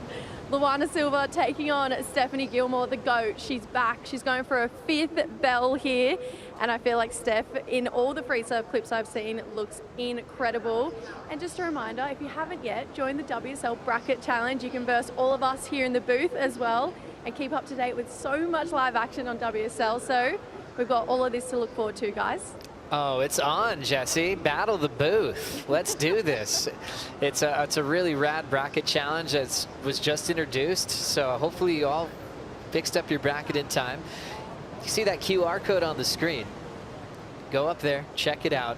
Join our booth, our challenge, our clubhouse. Oh my goodness, it was hard. And I've been sitting here all day watching warm-ups. I changed my bracket like 5 times throughout all those holds. So we'll see how we end up. Well, we've definitely got the inside scoop. I'll give us that. But yeah, look, bring it on, I say. I mean, we watched enough of it. We should be getting it right. Right? It's actually all time when you look at it with those non-elimination heats and knowing like all of our matchups. So Matteas, he's got Yago Dora. You know, whoever wins this heat will have Griffin. But when you do your bracket challenge, you can just all of a sudden get all your way to the final. So I recommend you do your bracket first, then set up your fantasy team, because then you could see if you'd have friendly fire or surfers surfing against each other early, and then you could be unbelievable in your bracket and your fantasy team. I did the opposite, and then I was like, oh no, I've got friendly fire. I was like, I've got to go back. I've got to change my fantasy. It's hard. Heat starting, you got to be in the booth. We ran out of time, but hopefully you didn't. 6:15 on the clock. Let's go to the Stone and Wood slow-mo on Dane Henry here, Bugs. Yeah, this wave's a telling ride. It's really turned the heat on its head in many ways. We'll get to that in a bit later, but loving that sliding turn there. And he sets it up. Now, this wave might go a little bit funky here, but he's already got the score. He's banked him. Yeah, he does really well here. It was a tricky section to read, and I think just maturity, you know, really waited for that end section and stomps it with authority. You can really see that in his body language, and he's got a bit of a stranglehold on this heat at the moment. Yeah, well, Oscar Berry, you know, when you think about it, that very first wave he got, if he sort of pulled that second manoeuvre, he would have probably got a 5 or a 5.5. Now he's in a heck of a situation because he needs 2 waves. The ocean has not cooperated with him. There was a 1-wave set that Dane Henry got the better of simply because Oscar was waiting for that second smooth wave. That 7.84 has kind of thrown a cat amongst the pigeons in many ways. Yeah, it's super hard because obviously we've been speaking the second wave, the set's clean, and he had the right idea, but that's the unpredictability of the ocean. You know, you're like, I've got this plan. I know the second wave, the set's going to be better because it's going to offer this cleaner phase. You're like, yeah, Dane, you go that first one, that's fine. I'm just going to sit and wait for the second one. No second wave. You're like, are you kidding me? And that is just the thing that you're sometimes pulling your hair out when it comes to surfing, and sometimes you're celebrating because that's the way you need it for the heat to go your way. It's just, that's what makes surfing so unique and so frustrating. And it's a shutout right now, and also advantage to Dane because he's got that 5.83 backup, Joe, which means he may elect to take a lesser quality wave and go for the air. We'll see how this one unfolds. As we know, Liam O'Brien is already moving on mentally to Margaret River. No non-elimination format anymore. Oscar's trying to avoid that same scenario. Long wait with priority, trying to break the combo here, managing the clock. Nice rails on that first turn. Little wrapping cut back under the white water. Smart fade there once again, hugging the pocket. Wall starting to show itself. Setting up this turn off the top. It didn't really give him a strong section to utilize, but he did stay on his feet. And it should be enough to break the combo so he can chase a single score with 3:40 to go. Look, it is tough, right? The wave just didn't really, he had to go with the context of the heat, how much time was remaining. He had to pull the trigger. But you could see the little bit of frustration there, just that wave not really standing up. No, he's going to battle. I mean, this first turn here is the money turn right here. Sets it up beautifully. But after that, nothing too serious. Goes very flat there, Joe. Yeah, tough one. We always say comparisons because that's what it's all about for judging. So you remember Dane's 7.83. That's going to be the best wave of the heat, and judges will decide how much separation needs to be between that and also the 5.83 is Dane's low score. Oscar getting the luxury of the Red Bull ski, his very first CT heat. Same for Dane. Two good friends. But yeah, Oscar's best friend is Luke Thompson from South Africa. Traveling a lot together, staying together. They've been doing some sparring with Joel Vaughn as well, and really building a lot this week. Oscar's family's down here. His best friends actually surprised him, made the trip down to watch this debut. Well, it looks like Dane Henry is going to get the saloon car ride into the second round because Oscar hasn't got himself out of priority. That didn't quite get there, Joe. Good point. I was thinking it might have got close to just needing a single score, but it's just a 3-5. So still comboed as Oscar Berry by the wild man, wild card, 19-year-old Dane Henry. 7.83, 5.83 as we're enjoying the GWM recount. Oh, he's sending a message loud and clear, right? I mean, he came out talking the talk, but he is walking the walk in this heat. Highest wave of the day so far. Obviously, we've only had the couple of heats, but for me, his surfing's looking on point. The read on the bowl, too, is looking great. His wave selection's been good, and he's made it count because really in this heat, there hasn't been too many opportunities. And for Dane, I'm impressed, you know, for being in this position for the first time, to have more interviews than he's ever had in his career. It's like, and more warm-ups than anyone else being here for 3 weeks. He's basically surfed this heat 1,000 times already. Sometimes you can actually mentally wear out just overthinking the situation, but he's just so easy to watch. He looks so comfortable. He looks like he belongs. And now he's got a minute to enjoy a victory here for his first time as a wild card, and making himself proud and making Rip Curl proud for making this decision. Yeah, it's a good decision to give him the wild card, but you've got to feel for Oscar Berry. I mean, it's his debut heat in the CT, and it just hasn't happened for him. The ocean evaporated. It just sort of has let him down a little bit, but he opened it up and had a couple of falls. So not a happy first debut performance. Dane Henry staying with his trainer, Jared. We saw his coach Adam down on the beach earlier too. They've been just staying focused. And Dane's been signing up for more training. He just enjoys it, just working hard, staying limber, making sure his body feels fantastic, and it shows. Really strong, explosive, and the Henry camp is already celebrating a first of many CT heat wins. And the 19-year-old wild card will get his dream of competing with Griffin Colapinto in the next round at Bells Beach. Oscar Berry shakes hands. He'll prepare for Margaret River along with Liam O'Brien. And a 7.83 and a 5.83, and taking control from the get-go for the wild card, as he'll have the rest of the evening off, and we'll think about what he's going to have planned for last year's runner-up in the world, Griffin Colapinto. Up next, it'll be Luke Thompson taking on Ramsey Boukhiam. We'll bring in Ronnie Blakey and Richie Lovett for the call right after this.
The Rip Curl Pro Bells Beach presented by Bonsoy is brought to you by Rip Curl, the ultimate surfing company.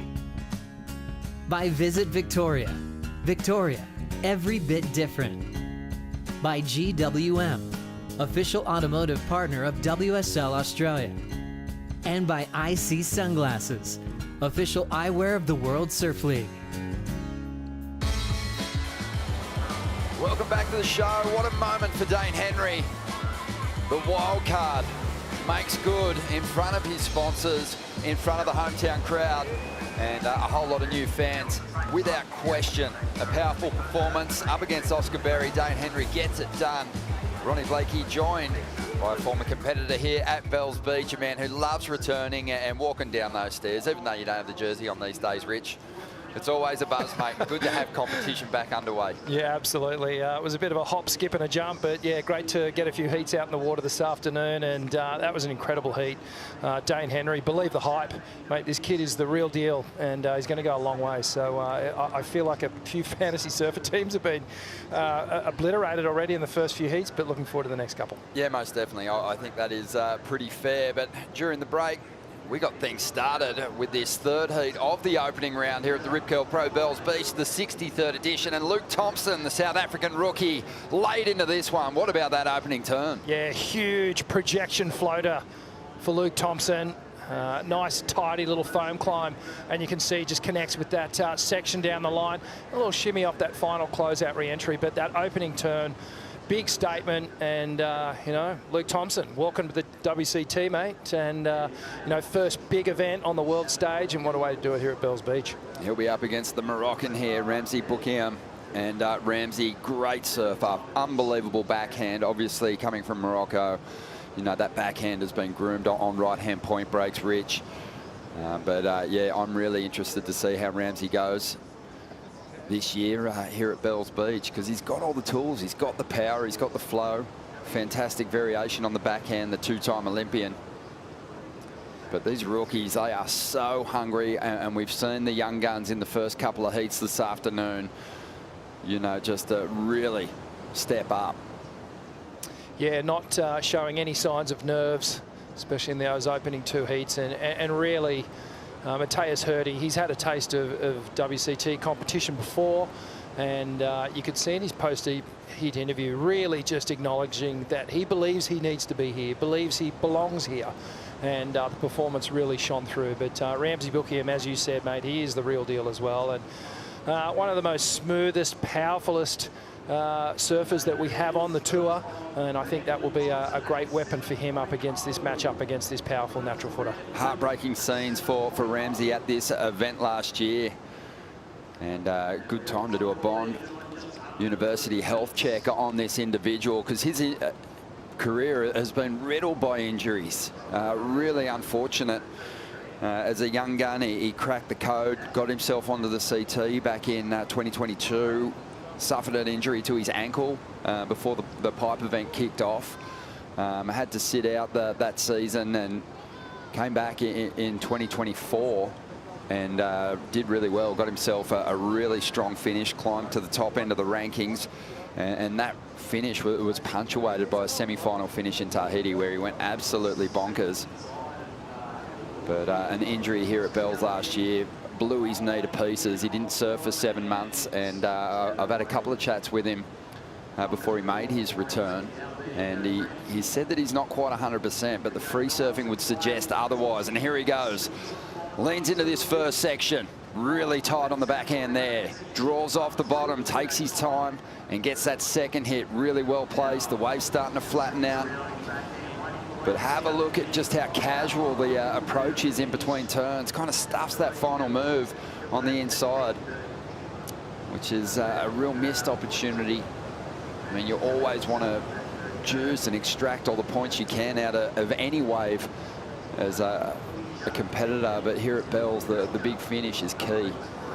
Yeah, absolutely. And the cliche saying of it's putting that exclamation mark on the wave. If you miss it here, the judges really do take note of it, and it just cripples any chance of a decent score, unless you're just absolutely incredible out the back. This is that beautiful smooth style I was talking about, pivoting really well off the top on that first turn, gets nice and vertical on the second. And a little bit of rail work, the transition all the way through to the inside. And just here, just gets that inside rail caught, comes down, didn't get enough pressure on that back tail pad. And unfortunately, just goes down. Yeah, Ramsey, in a lot of ways, you know, he's a big guy, 6'1", reminds me of an Owen Wright. His height is sort of hidden in his surfing. It's a beautiful low centre of gravity, drops that back knee a lot. And yeah, he's obviously got a lot to unwind when he gets into a good section on the backhand. So you get a good day on the Bells Bowl with a big clean face, and you know, this guy could give us some magic moments like we've seen from Connor O'Leary here in the past as well. So thinking beyond this heat at the moment for Ramsey, though, this is one he's going to have to really concentrate on, because Luke Thompson, like Bugs mentioned about Dane Henry, it's been a meteoric rise for Luke as well. I mean, he's been banging away on the Challenger Series for a few years, Rick, but this year he just came from nowhere. Big victory, cracked his first final series in a Challenger, got a win, backed it up pretty nicely through the next two events, and has taken up that full-time position on the championship tour. A dream come true for Luke Thompson, who started this heat with a 7. Ramsey was on his way to a decent reply. He had a 4.17. But he's got more work to do if he wants to get ahead of the rookie here. Yeah, it's you'd have to say that 4.17 could have been upwards of a 6 if he'd made that final manoeuvre, and perhaps another one on the inside. But I think you highlighted something there. You know, the strength of Ramsey is that smooth, beautiful, clean, powerful style. He does have that height and leverage, and in the conditions that we have today that are a little bit more broken up, it becomes a little more difficult to identify those sections and get your timing right. And I think Luke, in contrast, on the forehand, he's going to have a good shot at this heat. Well, definitely, we've seen some amazing wildcard runs here at the Rip Curl Pro Bells Beach, Vaughan, in the history of this contest. One of the most famous is probably Mick Fanning as a 19-year-old. Is that a little tip of the cap to Mick Fanning on Dane Henry's board there, the White Lightning? That's a great question. Ronnie wants to know, is the White Lightning on your board there a little tip of the cap to the great Mick Fanning? Yeah, it is. I just said to the boys, I'll choose the back colour and just go with Lightning. So it's bringing on some good juju. All the boys are feeling great. So yeah, it's good one to kick off. Mate, really impressive heat. I think what was probably the big standout in that one was just the attack mode. There was no doubt that you were going after every section that came your way. I just get the feeling, mate, that you're not just here for the experience. Like, you want to ring-a-ding-ding that thing. Oh, of course. It's always the goal to win an event. Like, I don't come into comps and just for the experience. And I feel really comfy here, and I know that one day I'll be here. And it's been super inspiring to be in this environment, and it's been really, it's been pushing me to take my mental to a new level, and I think it has. So I'm feeling really excited, and I'm really comfortable. And how's the week been for you, mate? You know, it's a massive deal to come down here as a wild card, but you got to go to the WSL banquet where you were awarded your trophy in front of 18 other world champions, and then you've been on the media trail all week. Like, has it been hard to keep your focus on what you had to do in the heat as well? Yeah, somewhat. It's all pretty new for me. I don't really get this much attention around Kiwis, but it's been really awesome. I've kind of, this week's really showed me what my job is in life and what I'm in for once I get here. And yeah, it's been really good. I've been loving every single minute of it, and I'm really just excited to keep it going. Mate, you made mention of the fact that you were really hanging to have a crack at Griffin Colapinto. That's going to happen. Tell us how you're going to approach that one. Oh, throw me in the deep end here, Vaughan. Yeah, I've been asked, a few crew asked me who I wanted in the comp, and I've been saying Griffin because I feel like he'll bring the best out of me. I think our attacks are pretty similar, and our way of surfing heats, and he's such a good all-around bloke as well. And I've always might as well aim high, and yeah, just I've been thinking about it. If I beat Oz, then I'd be in Griffin's heat. So it's definitely been playing on my mind. But I'm really excited for that heat. Should be a really fun one. How's your meditation game? Are you going to fight fire with fire, or are you going to get out there and just go full-blown froth mode? I don't really tap into the meditation. I'm kind of more Queens of the Stone Age in the years before. But yeah, it's I'll see. I'm learning a lot over here, and I've seen a lot of crew tapping into that meditation. So that might be one of the cards for a little bit of experimentation. Good on you, mate. Well, listen, it's 25 years since Mick Fanning took it all the way as a wild card, and we know that that's your plan as well. Congratulations on a first showing. and enjoy the rest of the week, brother. Thank you. Thanks, guys. Cheers, Vaughn. Let's get back to live action here as Luke Thompson looks to back up that strong opening 7-point ride. A couple of throwaways in the meantime, but that'll help his cause here. Ramsey's got a score on the way as well. And it drops for the Moroccan, 6.17. So gets the lead momentarily here, but Luke doesn't need a whole lot to get back in front, just a 3.34. Yeah, it's, and you know, a moderate wave, I'll call it, a decent backup. And as we watch the replay here, so you can see a lot of turbulence and foam on the face of this one. So difficult to surf straight off the bat. Luke gets nice and high on that first snap. And it almost feels like he's ironing out all these ripples and foam, comes through to the inside and gets the closeout finish. So nice tidy wave, but the replay here of Ramsey, he cleaned it up on this one. Fast snap on the backhand to start off. This second turn really extending a bit more, and the third, that was where he got the tail release.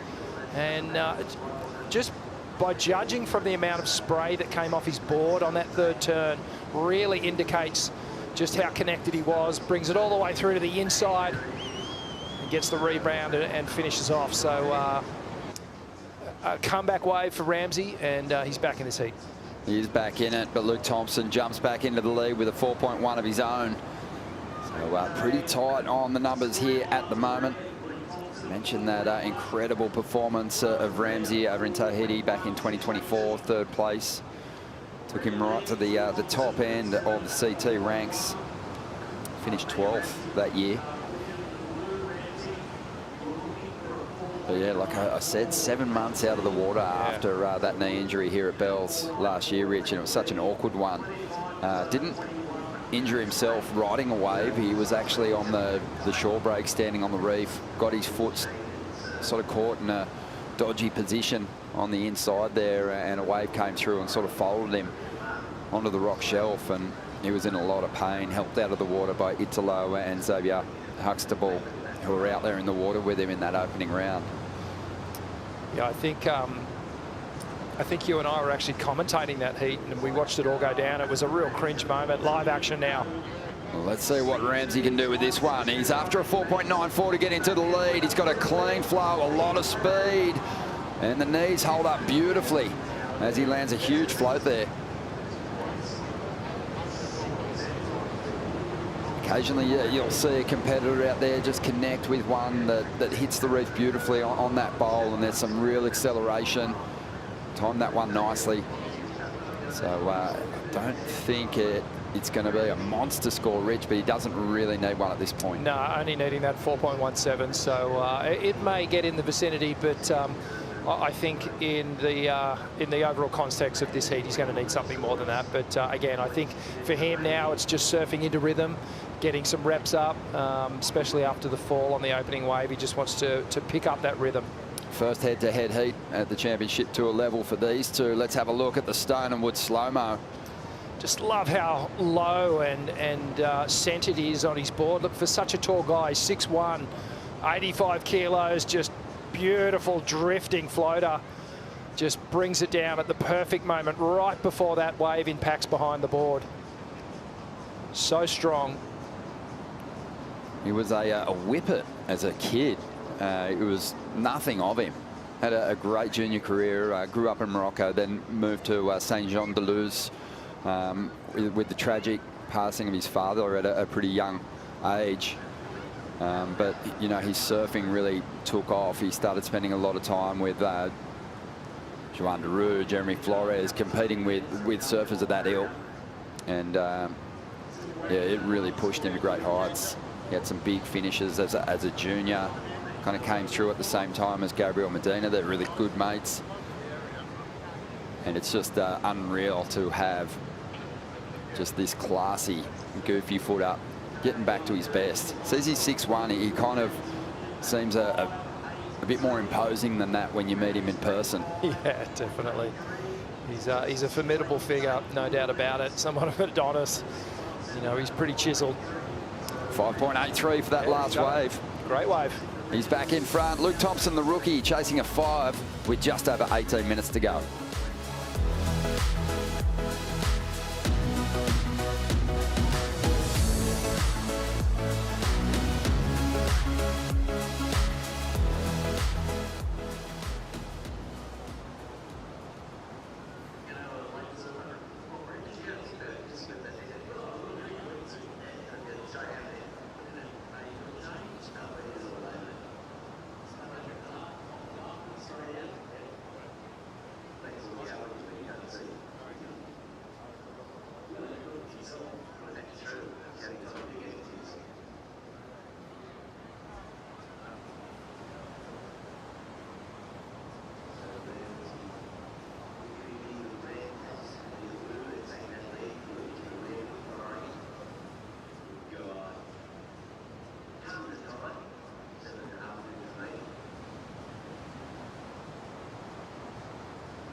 Welcome back. It's opening day at the Ripco Pro Bells Beach. We got so much stuff going on here.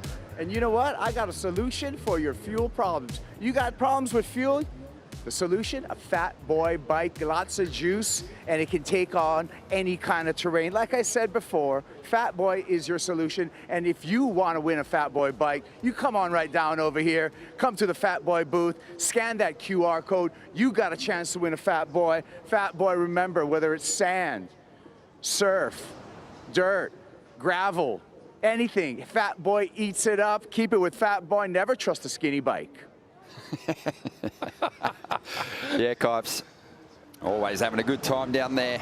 Out there in the lineup at the moment, we do have the third heat of the opening round here at the Ripco Pro Bells Beach, presented by Bonsoy, and it's a good one. Ramsey making his return from injury up against the rookie Luke Thompson, both with some pretty decent numbers.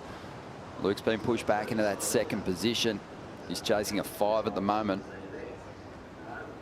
And he's holding on to his priority. Rich, how hard is it as a competitor in these situations? You know, you've had your warm-up sessions as a newcomer to this tour schedule, and all of a sudden the pack isn't there to kind of help get you in position for those bowl waves. Yeah, especially here at Bells, it's a tricky one. It's a lineup that shifts around a little bit, but there are indicators. The stairs really is your spot when you're surfing the Bells Bowl. That's where most of the coaches tend to hang out, sit, place themselves. It looks like we will get a ride here. Luke Thompson. Yeah, loading up, and he just looks down the line. He's a little too deep on this one. And that's just a big victory for the veteran in this heat, 32 years of age, Ramsey. We were just watching those last couple of heats unfold, Rich, and sort of watching on, and you know, we saw some mistakes by competitors that they really paid for. Super costly at this level, Ron. It's, you know, you'll surf this heat, you come in, win or lose, and you'll really just go through and relive the heat and figure out what you did right and what you did wrong. And more often than not, if you come out the loser, you know, there are 1 or 2 moments where you go, okay, I blew it there, I made that mistake. And at this level, your competitor generally makes you pay for it. And Bells normally makes you pay for it as well, because it is one of those breaks where it's rhythmic, the way the sets come through, and you get these opportunities. If you miss them, it can often be several minutes before you do get another chance to sort of pull the trigger and fight back and surf your waves and get your scores. So mistake there for Luke Thompson, 13 minutes on the clock, just over. So we'll see if that little mistake is costly at the end of this heat. Ramsey's board's looking really good. Riding the JSs, Luke Thompson on the DHDs. JS was actually playing nurse to Ramsey after he hurt himself down here last year. He kind of got him in the wheelchair and took him back to the Gold Coast, got him settled before he was well enough to fly home. And he just basically moved into the Stevenson household there for a bit.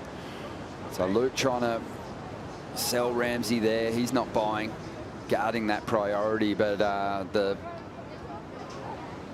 equipment changes throughout the off-season are going to be great to reveal as we roll through and see what these competitors, you know, can really bring to the tour schedule. Is it going to help them evolve their performances? We do have the Shaper rankings back in a big way with some exciting changes too, Rich. Yeah, well, we're taking 2 surfers. So Shapers now count results from their best 2 finishes. So if they have a number of surfers that make it all the way through to the quarterfinals, we're only taking the best 2 finishes. Point totals can be any combo of 2 surfers, men and women's side. Surfers accrue points for their Shapers after they make their quarterfinals. So anything before that, it's kind of even slather, and then a maximum number of points per event, 20,000, male and female winners. Welcome to the party, Surfboard Empire, and presented by Vaya as well. And yeah, that was really interesting, those changes. In fact, we went through and ran the numbers, and JS still would have dominated the last couple of years, even with those new format changes, as we see Luke Thompson making up for his mistake, a priority error earlier on, and yeah, you really want to just turn that around quickly, just for your mindset going into the later stages of the heat. He's done that, And the surfer from Durban is going to finish that wave off very strong on the inside. So sneaking one from the veteran in this instance. And making it count. Only needed a 5, Rich, and there was plenty of punch in those last moves. Yeah, absolutely. And you could see the emotion starting to boil up when Luke pulled off on that wave. He was stoked in that performance because he not only surfed the wave well, but he also corrected that mistake and managed to wrestle a wave under priority, and he's converted on it too. So we'll probably see a lead shift back around. We'll see Luke go into the lead. He's handling the pressure well for his first crack at the big stage. Here's a replay. This is Ramsey on the outside. A good-looking wall ahead of him. Connects with the first turn. Just gets a little off balance, but this wave standing up again. Oh, and he just has to eject. And this is the front-on side angle, excuse me, of Luke Thompson. Now this turn here, Ronnie, just gets that layback, almost an under the lip carve. That layback hack, bit of transition work, rail to rail. There's always this little soft section through bells, and then it stands up again, especially at low tide as it hits the inside reef. And he connects again nicely, and then the fists go up. Yeah, it's a bit of a lottery what you're going to get served up on that inside section sometimes, but with the tide running out, it's getting a little steeper on that inside, and Luke's commitment to finishing that wave off is going to add some extra points to that score. I think Ramsey, you know, just based on the trend that was unfolding throughout the first couple of heats, played it right. He let the first set go. He got a bigger wall. Yeah.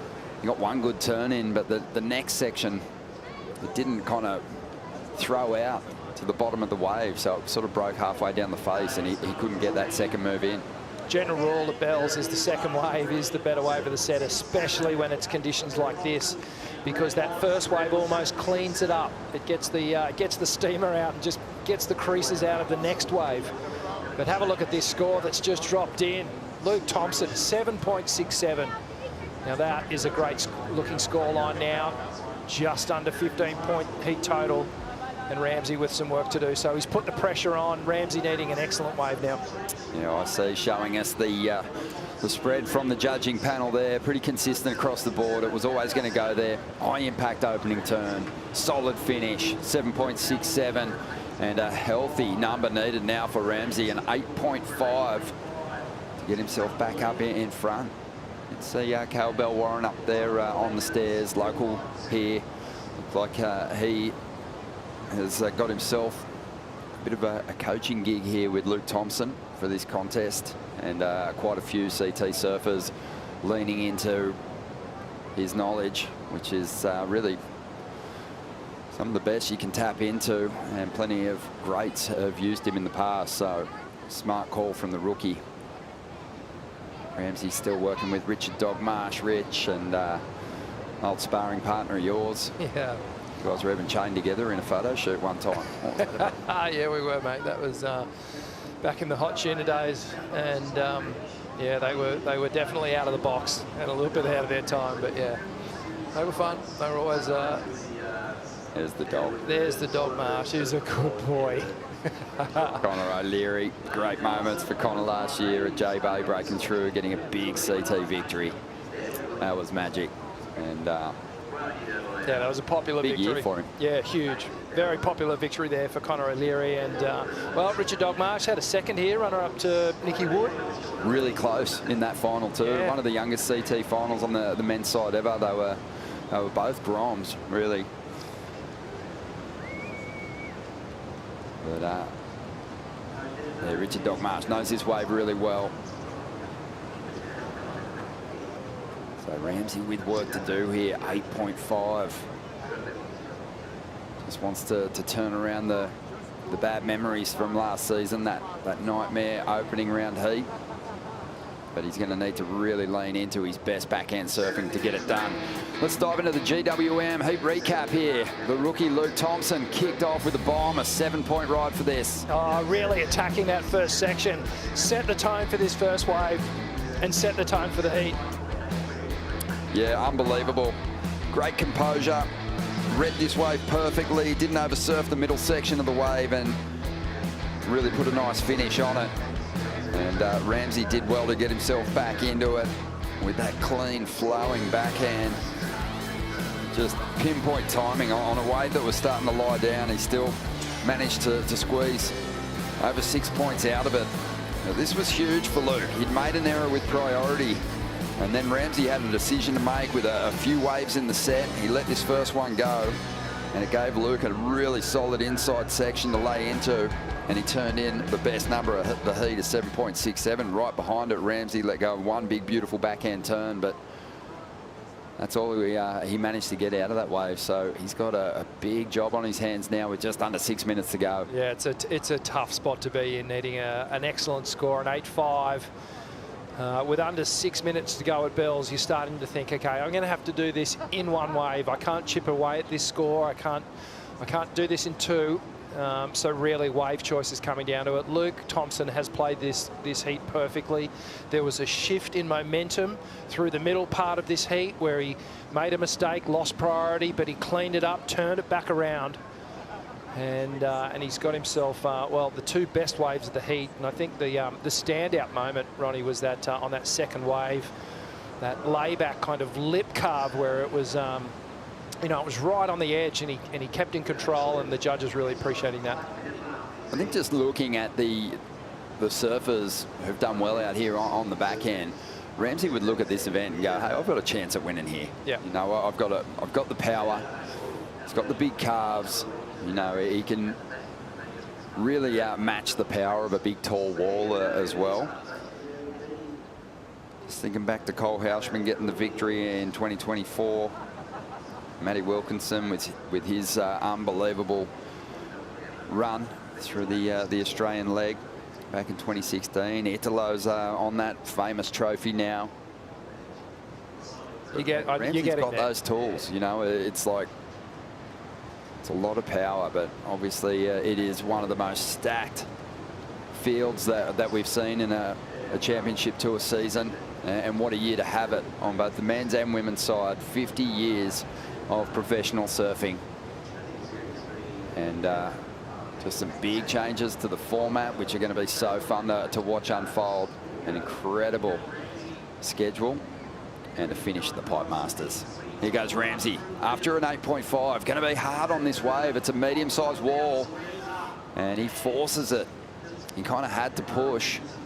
I just don't know if that wave ever had 8.5 points in it, Rick. Yeah, sometimes those little medium ones can hit that inside reef and run all the way down the line and offer you a clean wall, but that one just crumbled. So really, Luke has the opportunity now just to close this heat out. He'll maintain priority and really just you know, put the pressure on Ramsey. Doesn't need to keep surfing at this point. So it'll be interesting to see where he goes. You know what? I actually want to keep surfing. I want to better that 7 and really just put this out of reach and put Ramsey in a combination. What's the smart play though? No, just sit tight, drop anchor for the moment, and you can see he's just starting to inch his way closer to Ramsey Boukhiam. Just with 3 minutes to go, there's no point. You know, unless the best wave of the whole afternoon came through, there's still no point. He might as well just maintain priority, keep Ramsey in check, and close this one out. Just under 3 minutes to go. He's doing everything right at the moment. Luke Thompson, only one little slip up in this heat, and he quickly turned it into a great ride, the best of the heat so far. Yeah, the fat boy ride of the heat. You can see just clicks, got all this speed down the line, and that's that layback lip carb that I was talking about. Just stayed in control all the way through to the inside. So a great 3-turn combination, stitched together really well. Nice timing on the final turn, and you can see he was really pumped up. Sold it to the judges a little bit, and that's the high number of the heat.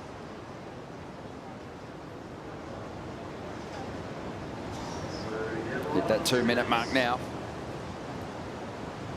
Ramsey wants to get it done for Morocco. Haven't had a European winner here at Bells Beach. South Africa's got one, obviously. Geordie Smith. Love his surfing on the Bells Bowl. Some of the smoothest we've ever seen on the forehand. And I guess would have been Luke would have been somewhat inspired by Geordie and the performances that he's produced over the last couple of decades here at Bells Beach. And shades of Dustin Payne I can see in Luke Thompson's style, mate. So I'm excited by this this newcomer to the tour. Just over 10 years difference between these two competitors. Ramsey up and riding, one last ditch effort. Yeah, super deep on this one. The body language telling the story there. A bit of frustration for Ramsey. Just hasn't had it in this heat. There's been positive signs for him, medium-sized rides. I mean, as I mentioned earlier, he said he wasn't yet back to his best performance-wise, but if he connected with a couple of bigger sections in this heat, I liked his chances. Luke Thompson has done extremely well, and now he's just going in to defend this strong position he's put himself in. Yeah, it looks like Ramsey may get onto this little inside wave, but again, you know, taking off on the wave, it doesn't really look like it's going to offer 8.5 points. No, he's going to surf it to the best of his ability, and unfortunately just loses the equipment on the float. It's a monster victory for the 21-year-old here as we count this one down. They're making noise over there in South Africa. They'd be tuned in for sure watching this great performance. That's massive. Your very first heat as an official competitor on the championship tour, and you get a win. That almost just slingshots you into the rest of this competition, and it can potentially set up your whole year. Yeah, like most of the rookies graduating to the championship tour this year, Luke Thompson has had some reps as a wild card, so some of the nerves would have been a little more at ease coming into this clash against a surfer of Ramsey's ability, but it is a big win for him. Stick around, we got one more heat to come. Callum Robson's going to take on Xavier Huxtable.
Woke up in space, I see Hazel again. Hit me in my face, and I wonder what she's cooking. She's a spaceship troubadour. How could I ask for more?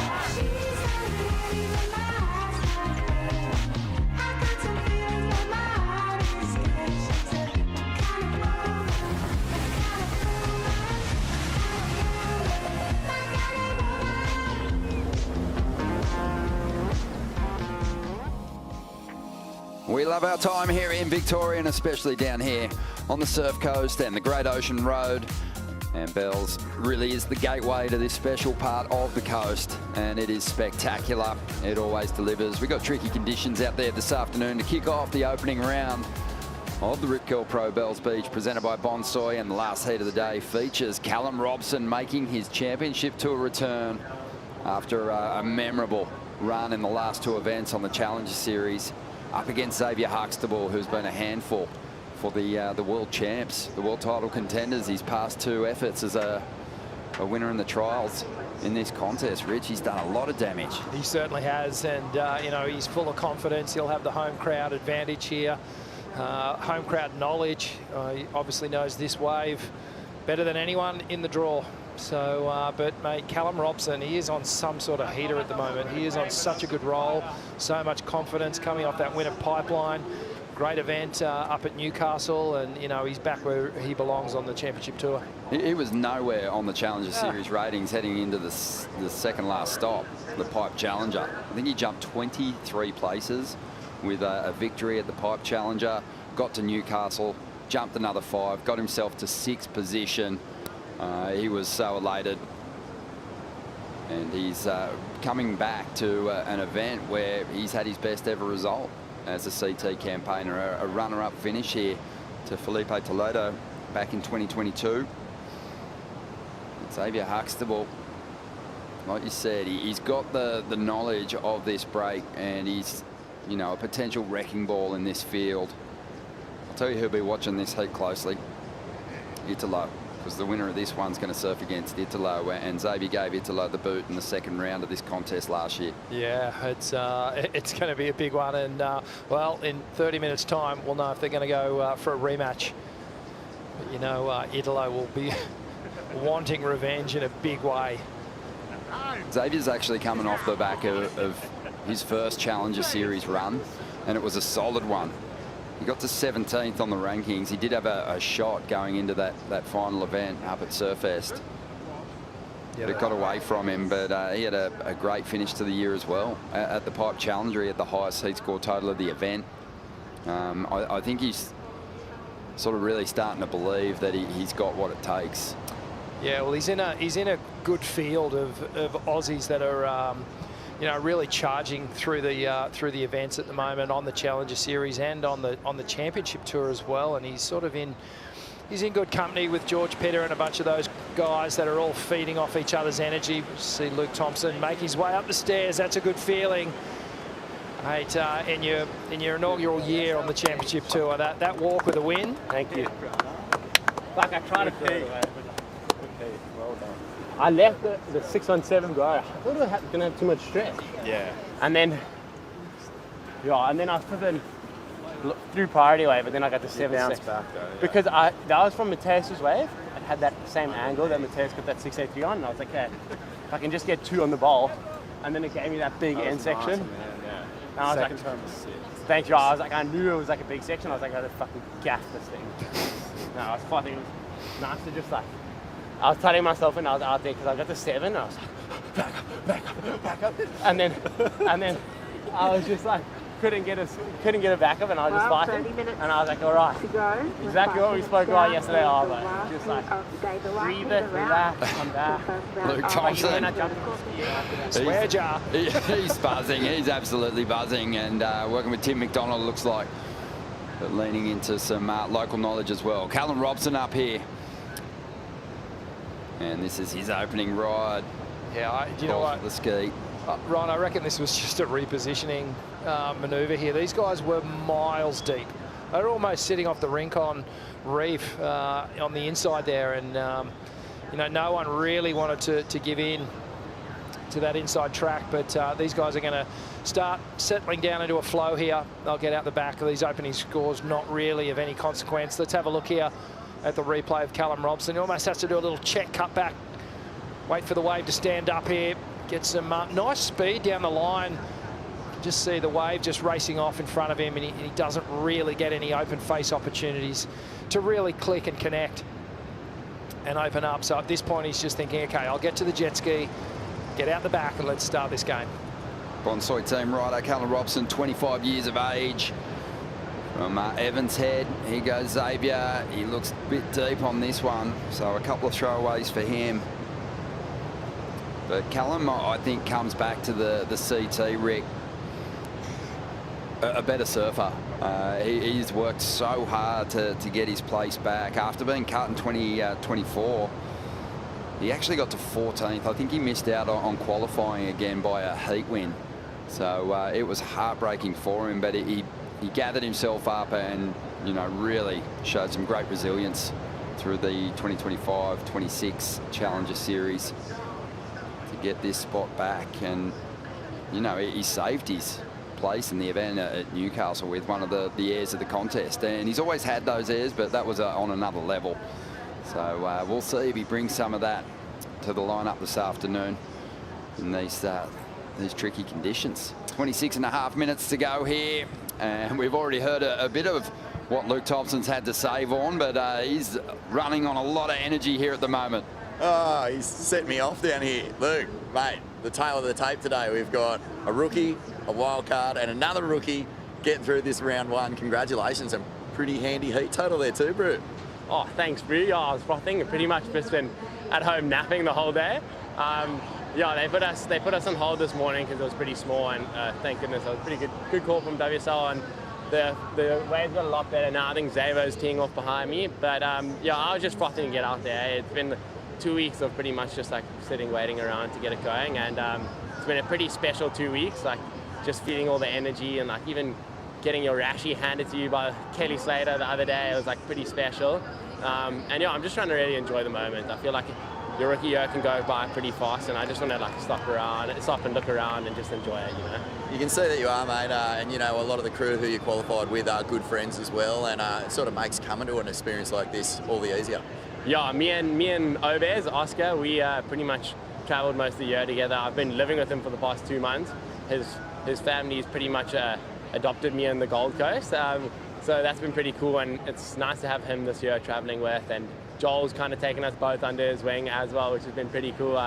He's like the vet in our group because he's been on tour for a year, so he's been giving us all the ins and outs and booking all our accommodation and stuff. But yeah, it's going to be a fun year. I'm frothing to travel with the boys, and yeah, it's going to be sick. And mate, next heat, the Big Brew, a rematch. Yeah, I got the Big Brew next heat, the Little Brew versus Big Brew. I'm frothing with that. It's going to be a good heat. Hopefully, we just get to go blow for blow. It was a pretty sick heat last night. I surfed against him and Jaber, and that was super special. Yeah, so I'm frothing to give it a go. We've had heaps of support from all the South African crew at home. It's been pretty unreal. Yeah, I've just been feeling the love, and I'm sure he is as well. So I'm sure a lot of people are going to be bummed we matched up this early, but I'm really looking forward to it. It's going to be a sick heat, and he's taking me under the wing, but hopefully I can get one back on him. Yeah, you're looking forward to it. We're looking forward to it as well, mate. Congrats on a great win here today. Thanks, Boo. Thanks to everyone at home for supporting, and yeah, really appreciate it. It means a lot, and yeah, see you guys in the next one. Yeah, as Vaughan pointed out, it's been a big day big afternoon for the young guns. And Luke Thompson, another one victorious, and it's setting up some unbelievable matchups for round two. He will take on his hero, Geordie Smith, and they have had a CT heat in the past over at J-Bay when Luke was a wild card. Xavier Huxtable, Rich. He got a wave during the interview, and we could hear the crowd. They really do get behind their own here in a huge way.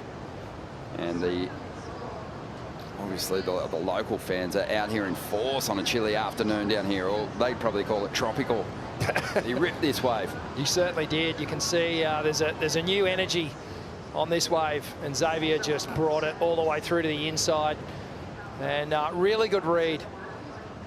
Couple of nice opening turns. That was a nice carve on the inside. You don't often see a big rail carve in these sections closer to the shore. But Xavier did well to find these little pockets, and then bam, gets a little tail drift to finish off. And the local crowd really getting behind him here. And that, mate, I've been in that situation. You feel it. It gives you that extra little, you know, couple of percent of adrenaline that just goes through your body, and you really want to bring it home for the crowd. And you know, love nothing more than get over to Callum Robson here in this heat. 6-1-7 for the Victorian, who just always was impressive, Rich, when we were calling the event over a decade ago. He was just a grom hanging around the contest. And yeah, always a great little surfer, and he's really sort of matured, and it feels like he's going to be knocking on the door of a CT berth in the very near future, getting right up to the top end of the Challenger Series ranks. Well, the place is buzzing, the vibe is well and truly high, and Xavier Huxtable, Vaughan, is getting this crowd egging once again. A mid-Friday afternoon, and everyone had come on down to see Xavier take on Italo, and it was mayhem. Well, guess what? It's Friday night. It's almost 9 o'clock, and the crew here are absolutely pumped up.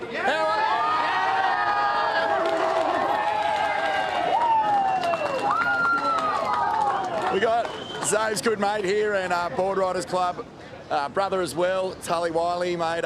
Tell us about this town and how hard it gets in behind the locals. Yeah, this is what it's all about. Like, this is why we all surf, and it's such an individual sport. But like, look how cool this is. There's everyone here supporting Zave, and like, it's just so sick. And look how everyone's just so stoked and happy, and like, I'm like shaking. I'm so nervous for him, but he's ripping, and everyone's behind him. So let's go, Zave. Mate, you've felt this before. You've been in this event. You know what the local support feels like. But, I mean, last year what we saw with Zave and Italo was on another planet. Yeah, that was ridiculous. Like, he blew him apart. Like, he smoked him. And it sort of ruined Italo's, like, year because he kept carrying on. So he's having a look now,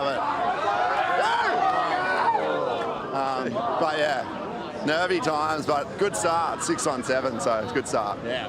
Well, mate, I'll just check in with this crowd one more time before we throw it back to the booth. Who's going to win this heat, you guys?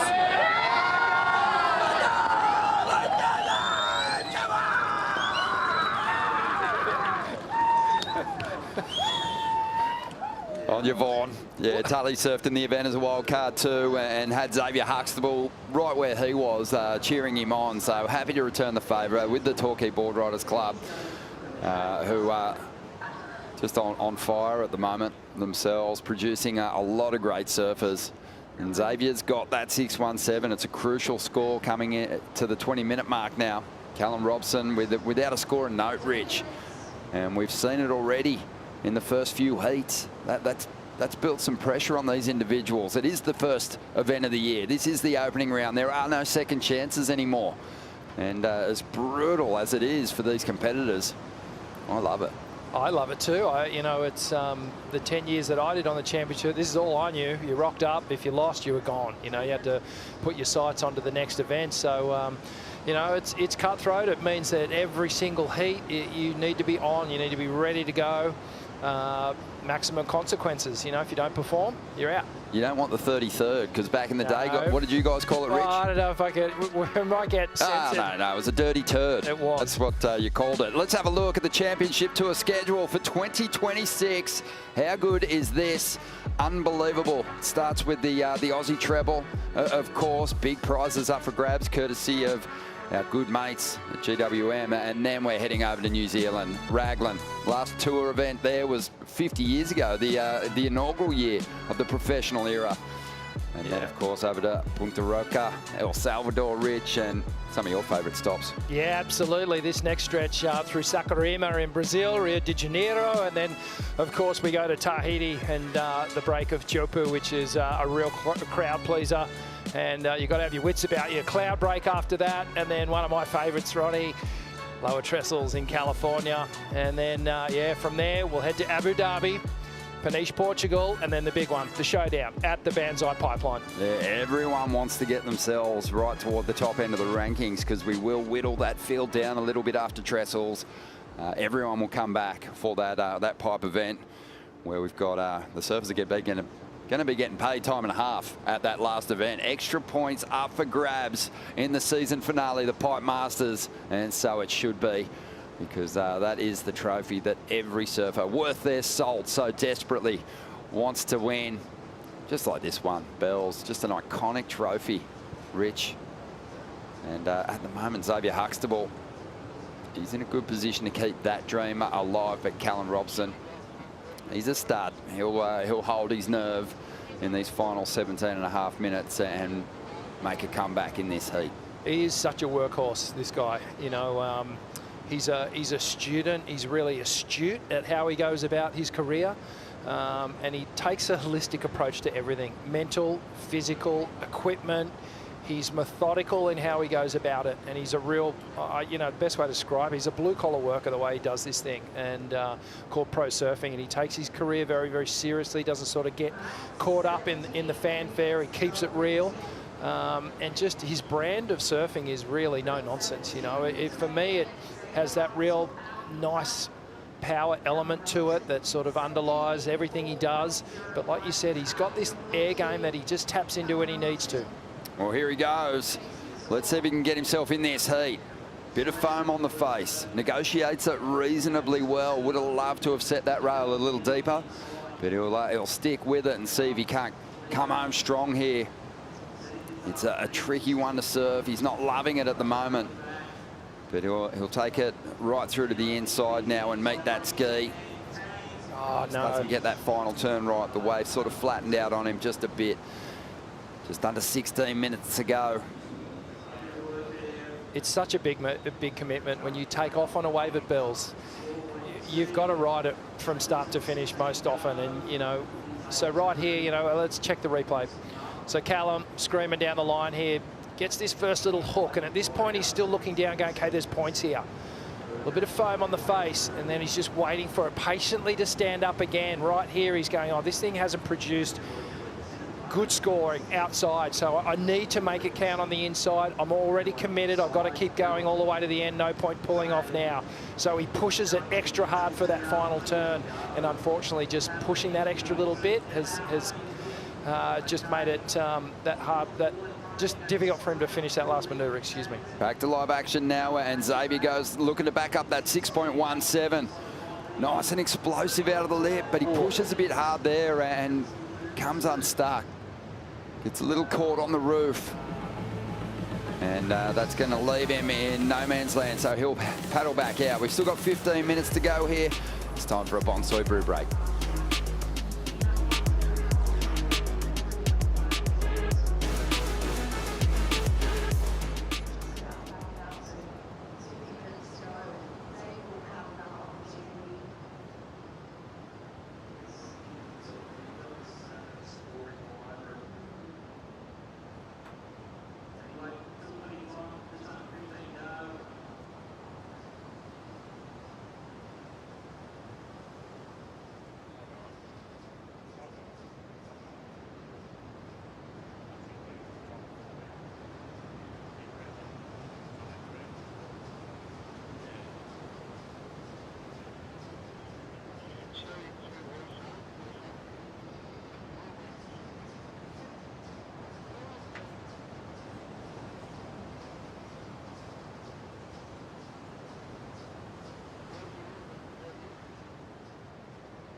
And we are just returning back to Bells from a Bonsoy brew break. Bonsoy surfer, Callum Robson on the water, and this is my first froth of the CT season. What are we frothing on right now? WSL, new fantasy game, the bracket challenge. It's up, it's running. You can battle the booth, come up against all the WSL commentators in that bracket challenge. Check that out. You still got time to shuffle around your women's picks, but men's picks are locked. And by the way, speaking of WSL fantasy, please join Kaipo's #1 Super Mega League battle with me and my friends. Show. I'm in, Kipes. I'm in. But yeah, get involved in fantasy surfing. My team is taking a beating in the bracket this afternoon. Tried to go with the not so obvious picks, but I'm getting punished for it, Rich, as we see Callum doing a bit of punishing himself. Couple of big hits off the lip there. This wave is starting to get away from him, though. Neither surfer really running away with it at the moment. No. Xavier Huxtable still got that best number. Yeah, this one's totally open at this point. You know, Cal's got pocket threes, and Xavier just with a 6.17. He's in the box seat at the moment. And just positioning himself in the lineup at the moment. A couple of good sets coming through, but he really does have the opportunity here to put a lot of pressure on Cal with a decent score. If he can drop another 6 or a 7 or even an excellent scoring ride at this point in the heat, it's going to start making things really difficult for Callum. Well, here he goes. He sees something in this ride, even with that foam on the face. Knows this location well. Rips in. Full torque as he grinds his way through that opening carve. Now getting back out onto the open face, working this one over, pacing himself for a big finish here. Bashes through the lip, didn't quite get on top of it, but it's still going to be his second best ride. He didn't need to push too hard, and he surfed the wave really well. Smart wave choice. Just identifying that had a really good line to that swell that was going to hold up all the way through the bowl section and into the inside. And that's that local knowledge just coming into play. Let's check out the replay here. So Xavier just getting a nice carve to snap, and then nice drive off the bottom and another big swoop off the top. So a great 3-turn combination out through the Bell's Bowl section, and then it stood up well on the inside. And he gets a great closeout maneuver there to finish off. Yeah, I think just with, you know, some of the little trip-ups and stumbles that we've seen the surfers make, and the fact that they haven't been able to get that full release in the tail on some of those final hits sort of suggests that it's a little more difficult than it maybe seems watching on camera. But, you know, Xavier did so well through that opening section. It was a foamy face, and it had a few lumps in it toward the top end of the wall, and he just ripped his way through it. Really nice drawn-out work. And he did get a solid finish. It is the best number of the heat, 6.77. Now Callum's in trouble. Yeah, well, this is what I was talking about just a couple of minutes ago, and he's done exactly that. So put Cal in a position where with 10 minutes to go, he still needs 2 waves. He's not going to get it done in one, because there's every chance that 6.17, the low score of Xavier's, is going to get replaced. His whole Challenger Series campaign was clutch. I mean, his performances in those last 2 Challenger events, both of them had major moments where he was chasing scores in the final stages, and he held his nerve and delivered big moments, Rich, and he's going to need to do it in this one as well by the looks of things. Sizing one up here on the outside. Medium-sized wall, looks a little cleaner than we've seen him on, so let's see if he can make good use of it. Nice pocket jam there. Gets onto that toe side rail, draws off the bottom, whips through a nice carve, and now loads up again. Really clean work here on the rail from Callum Robson. Let's see if he can put a finish on this one. This is already looking like his best wave, and it's come at a perfect time. Still 9 minutes on the clock. And he calls for the ski, but great work on the outside. Really smooth. And that is what we're used to seeing from Callum Robson, and that wave came at the perfect time for him. You know, this is a great comeback wave. This is going to put him right back into the heat. And as we check the replay, the rip curl replay here, let's have a look. So just puts on the brakes, gets himself right in the perfect spot for that first opening turn, drives hard off the bottom, big swooping slash. Look how patient he is off the bottom here, and some clean water to work with. A big wrapping cutback. And some rail transition work through the inside. Again, hits the brakes, waiting for it to stand up again. Little missed time on this inside section, but still all the points are going to come from those opening 3 maneuvers. There was a different pace to that wave. There was a different pace to the way he surfed that wave. And it's almost like he thrives under that pressure on. Yeah, it's going to be interesting to see where the panel goes with this one. 6.77 for Xavier on his last ride.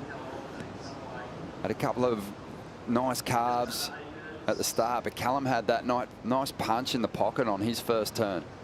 Yeah, he stayed nice and low, didn't he? That first opening snap, got in a real tight crouch position, stayed low, projected out of it. Nice drivey bottom turn.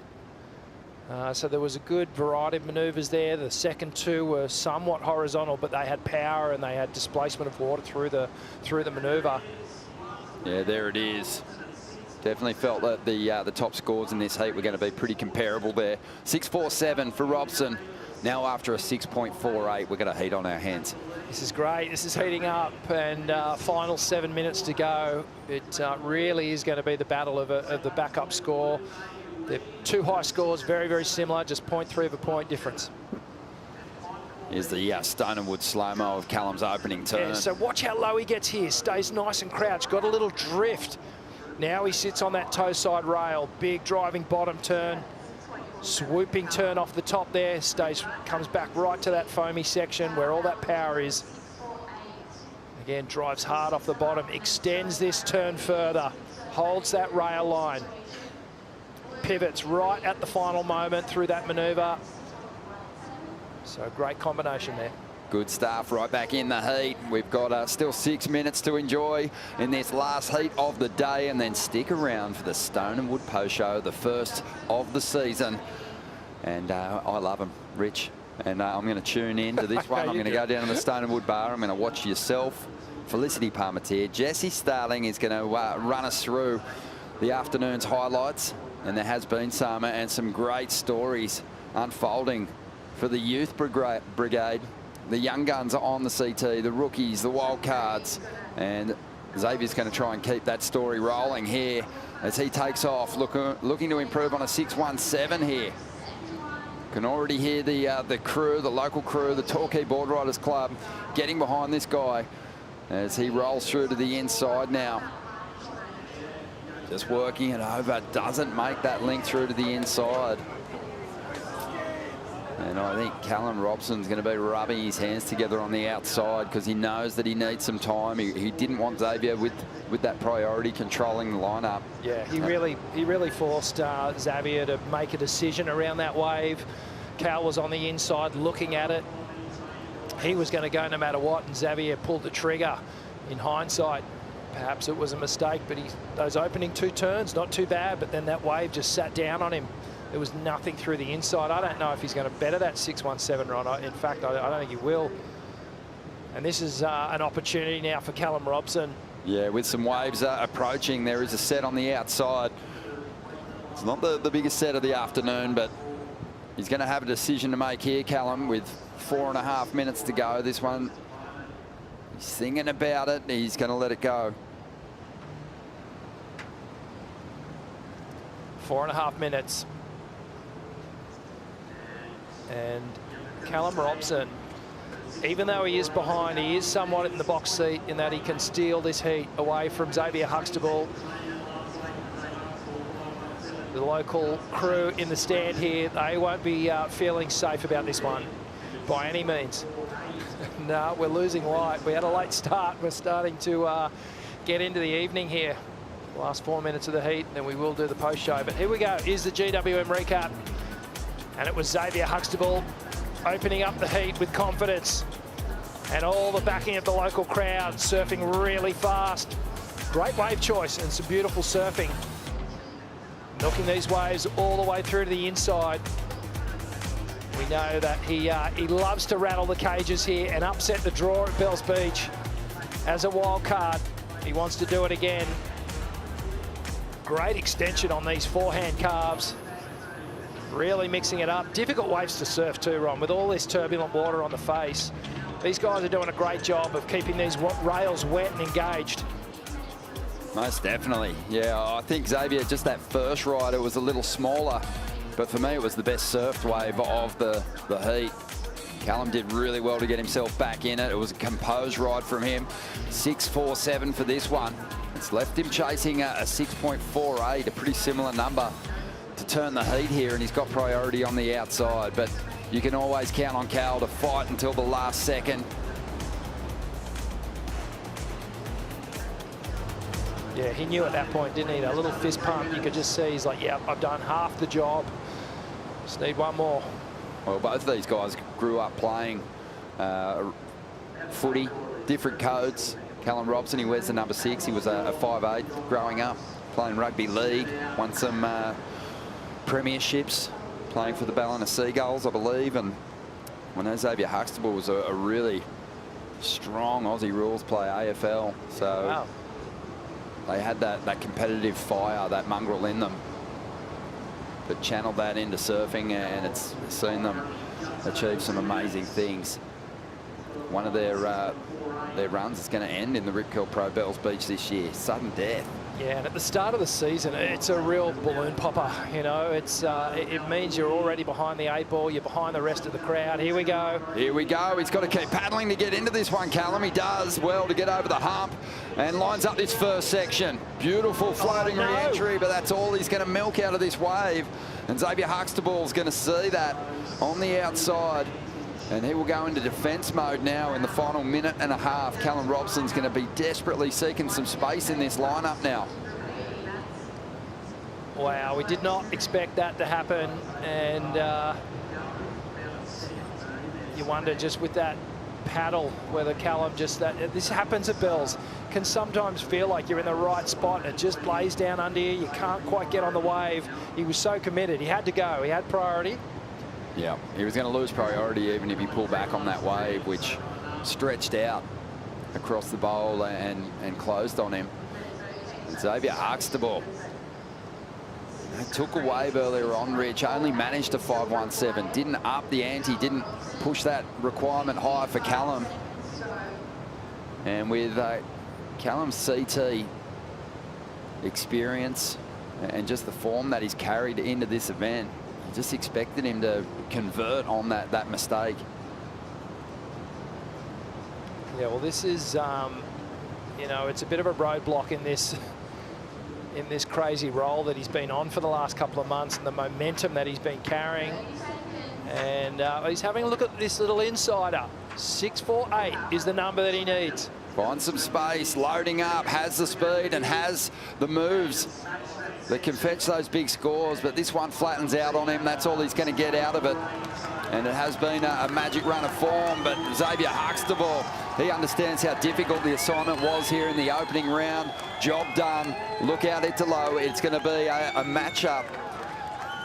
Another matchup for Italo and Xavier here at Bells Beach when we get that second round underway. Bad luck there to Callum Robson. He'll head over to West Oz, Margaret River, where he'll have obviously a great chance with his power to fetch a good result there. Yeah, absolutely. Bummer for Cal. You know, this one stings for sure. And he'll be setting his sights on WA. But, mate, Xavier Huxtable, what a heat for him. This is huge. And, you know, the confidence that this puts in his mind for the rest of his year, you know, this is all a bonus for him, getting the chance to compete at this stage and at this level. Just sort of solidifies that he should be here. Yeah. Xavier Huxtable and Callum Robson will hug it out on the beach. They spent a lot of time campaigning on that Challenger Series together. But Xavier continues his run. We got the Stone and Wood post show coming up next with Jesse, Rich and Flick. Don't go anywhere.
Welcome in to the Stone and Wood Post Show, the first one of the 2026 season. We had a very short but very sweet day of surfing today. We got underway down here at the Rip Curl Pro Bells Beach. It was cold, but we saw a couple of really nice looking lines roll through. And we got to see 4 guys take out that really eerie elimination round that no one wanted to be in, this new first format. But we got to see it really unfold. For the first time, we got a great looking glimpse at what this new season has to offer. I'm Jessie Starling, joined in the booth by Richie Lovett, Flick Palmatier. Now, you guys got to see it firsthand, chat through these heats. Talk to me of what you think about this new opening round.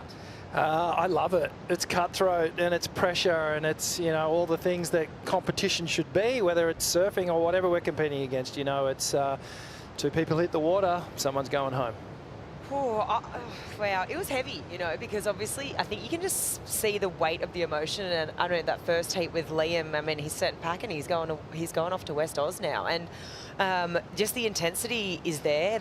I feel like the performances have risen to the occasion, and yeah, I mean, unfortunately, we see Cal just walking up the stairs there for him this afternoon. But right call from WSL to wait it out because the swell filled in and the tide dropped out. And we got some fun waves in the bowl. Yeah, we did. I'm not going to lie, my WSL bracket challenge took a real beating today. And it all started in the first round of this opening round here. And Matteas Herdy, he was just on fire against Liam O'Brien. He just looked so ready for the 2026 season. Yeah, he did, and Matteas has had a couple of cracks at it as a wild card already. So you know, he is familiar with the feeling and the emotions that are around this world stage. But you know, just have a look at the waves compared to what we had this morning. You know, on show, and Matteas just really opening up the 50 years of pro surfing here at Bells in such a good way. Just really mature his performance. You know, I thought he handled the pressure well, and you could feel that confidence building through the heat. And Liam O'Brien, he had his moments in this heat. He came bouncing back, but a couple of little judgment errors in wave choice, I think, was the difference in this one. And Flick, you know, Lobby, he's a type of guy you think is going to do well at this wave. Totally. I think his surfing lends it to the right-hand point breaks, obviously coming from Burleigh. I mean, Bells is a different kind of beast, but yeah, Matteas, to your point, Rich, it was definitely wave selection. Lobby's surfing was there. I mean, you look at these one-hit moments and you're like, okay, he is looking really on point. The timing was great. Just unfortunately, the wave quality letting him down. And yeah, hats off to Matteas for turning it around in the couple of weeks since he got the news he qualified in Newcastle, because, you know, there was a lot of emotion around that, you know, qualification, and he got the job done here on the first opening heat. Yeah, I think it shows as well of just how hard this opening round is. Look at those totals. There is absolutely nothing between these guys, both of them having 717s, and that's really setting the tone of what we're expecting this season, Rich. Oh, absolutely. And we were talking about making mistakes at this level. You can't make them. You know, your competitor will just jump on it and they'll make you pay. And I think, you know, it was a minor mistake, and Lobby will be just thinking right now, it was just that one little wave, that moment that I didn't take that wave or whatever, and he'll have to live with that until WA. So it's cutthroat. We love it. Let's bring it on. We love it. Now, we know we ran all the way to the dark this afternoon. Xavier Huxtable, that last heat of the day, and he's going through to the next round. He's down there on the glass with Vorno. Zave, mate, last year, it felt like the MCG on a beautiful afternoon. The crowd was absolutely going bonkers, cheering you on as you went against the world champ. This year, it was more like a nightclub, mate. It was like the Hacienda or something. We were just up there, just absolutely sending it to Lux. Crowd loves you. You love this time of year as well. How good did that feel to get another win at Bells? Oh, it felt amazing. I mean, this time of year, it's pretty special. Coming from here, growing up, watching it, and now getting to compete in it, it's such a special time for not only me, but everyone else in the town. And yeah, to have everyone down here screaming, kind of felt like, yeah, in the Torquay pub. But nah, it was so much fun and loved it.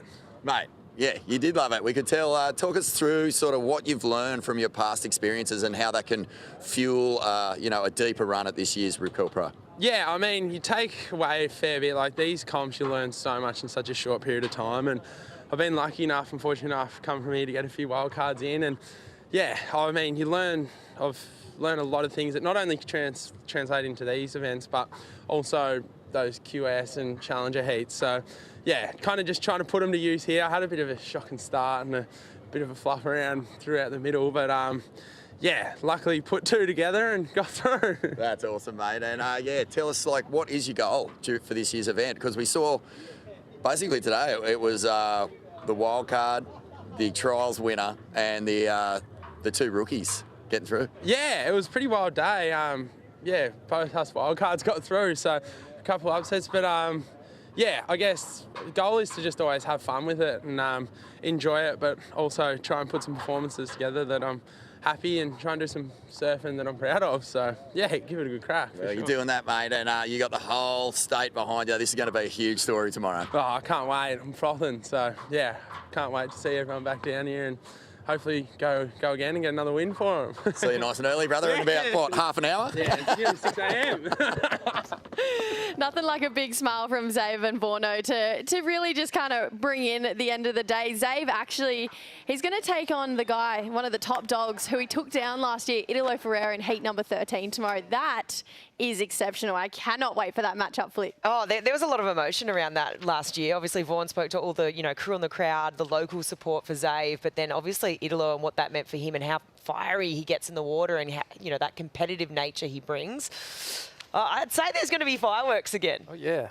No, it's going to be a great heat for sure. And Italo would have to have it in his mind, right? I want revenge on this. And you have to think that putting Italo in that space could be quite dangerous. So, yeah, tomorrow's heat's going to be exceptional.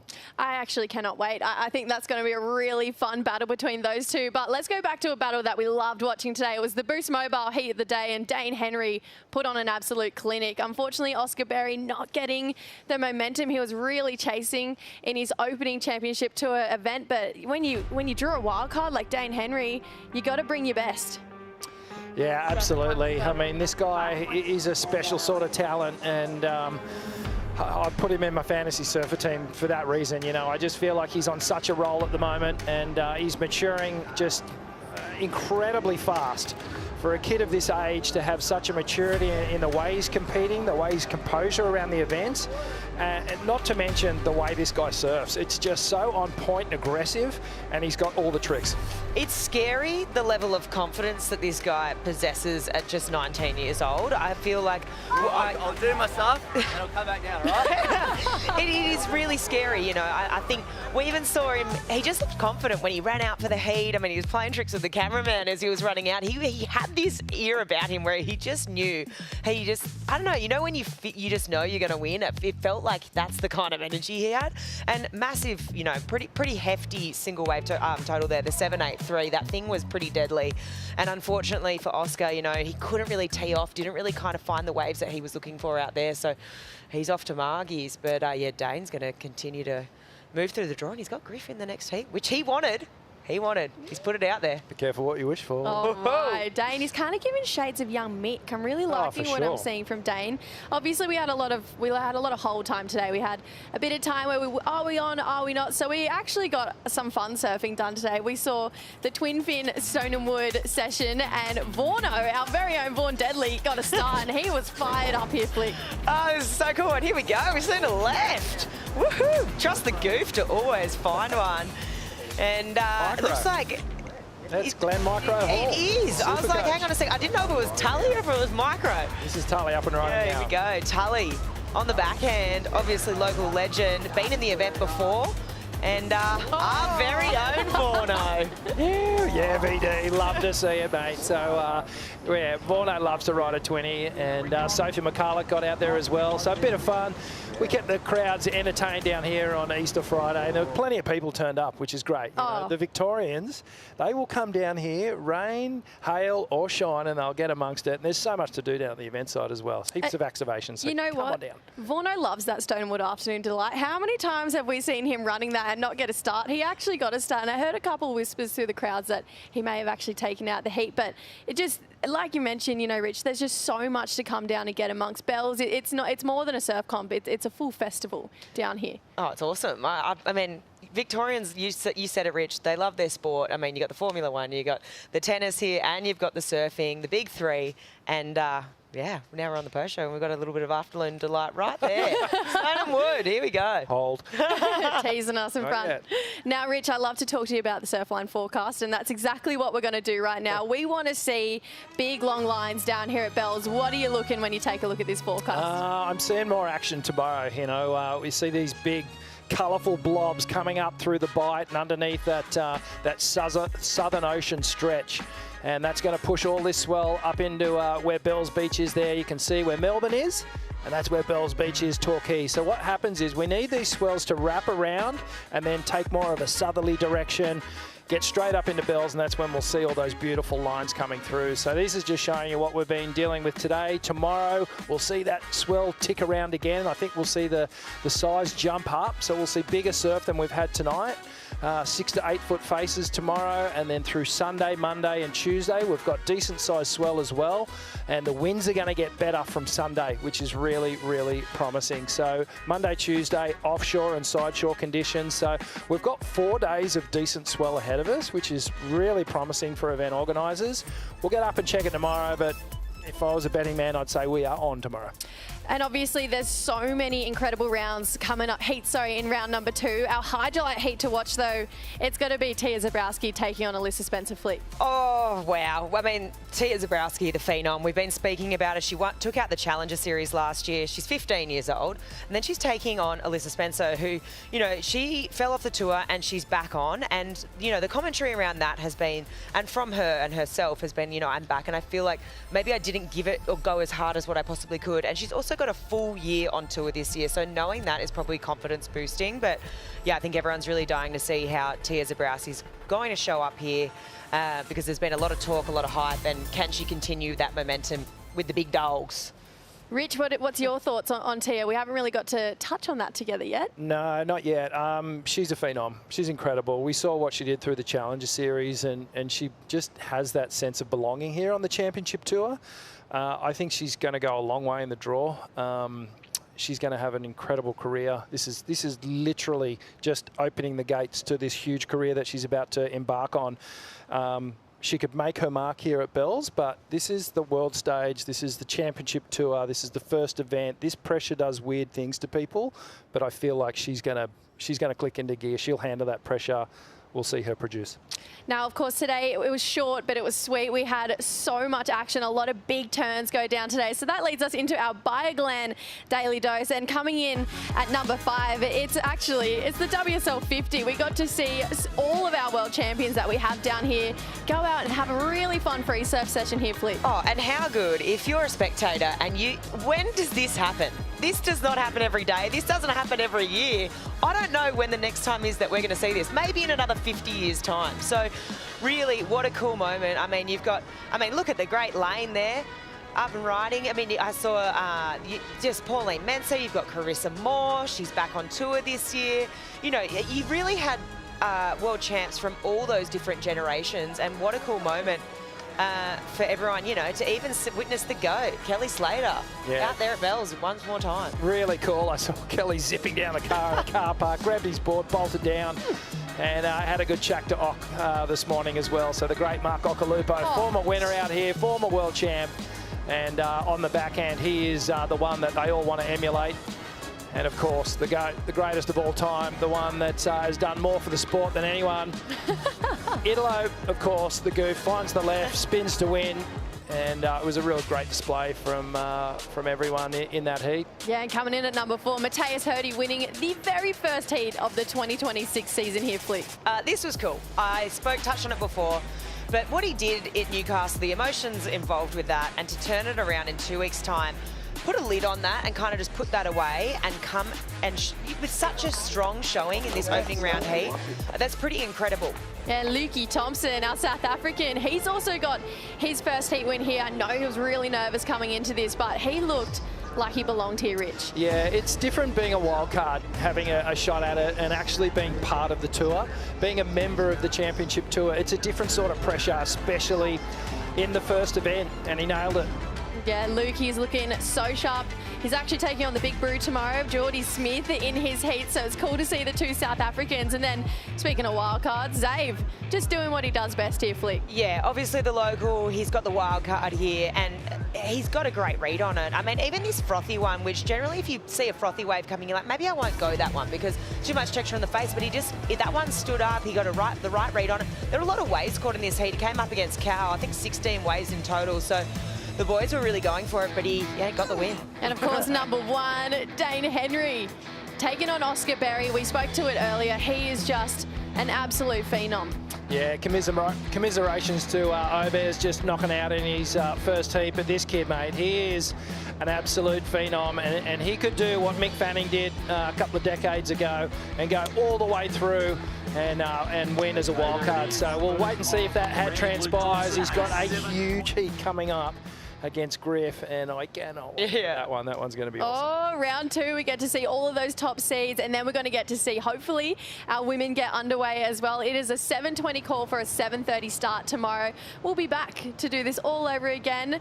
Let's get out of here, guys. Let's go and enjoy these Stoneham Woods. We could actually we could just sleep here and just get up and do it. Not much time. Time to go to bed. All right, guys, enjoy today's highlights, and we'll be back here tomorrow morning.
This copyrighted event broadcast is produced by the World Surf League for broadcast around the world and may not be retransmitted, reproduced, rebroadcast, or otherwise distributed or used in any form without the written consent of the World Surf League.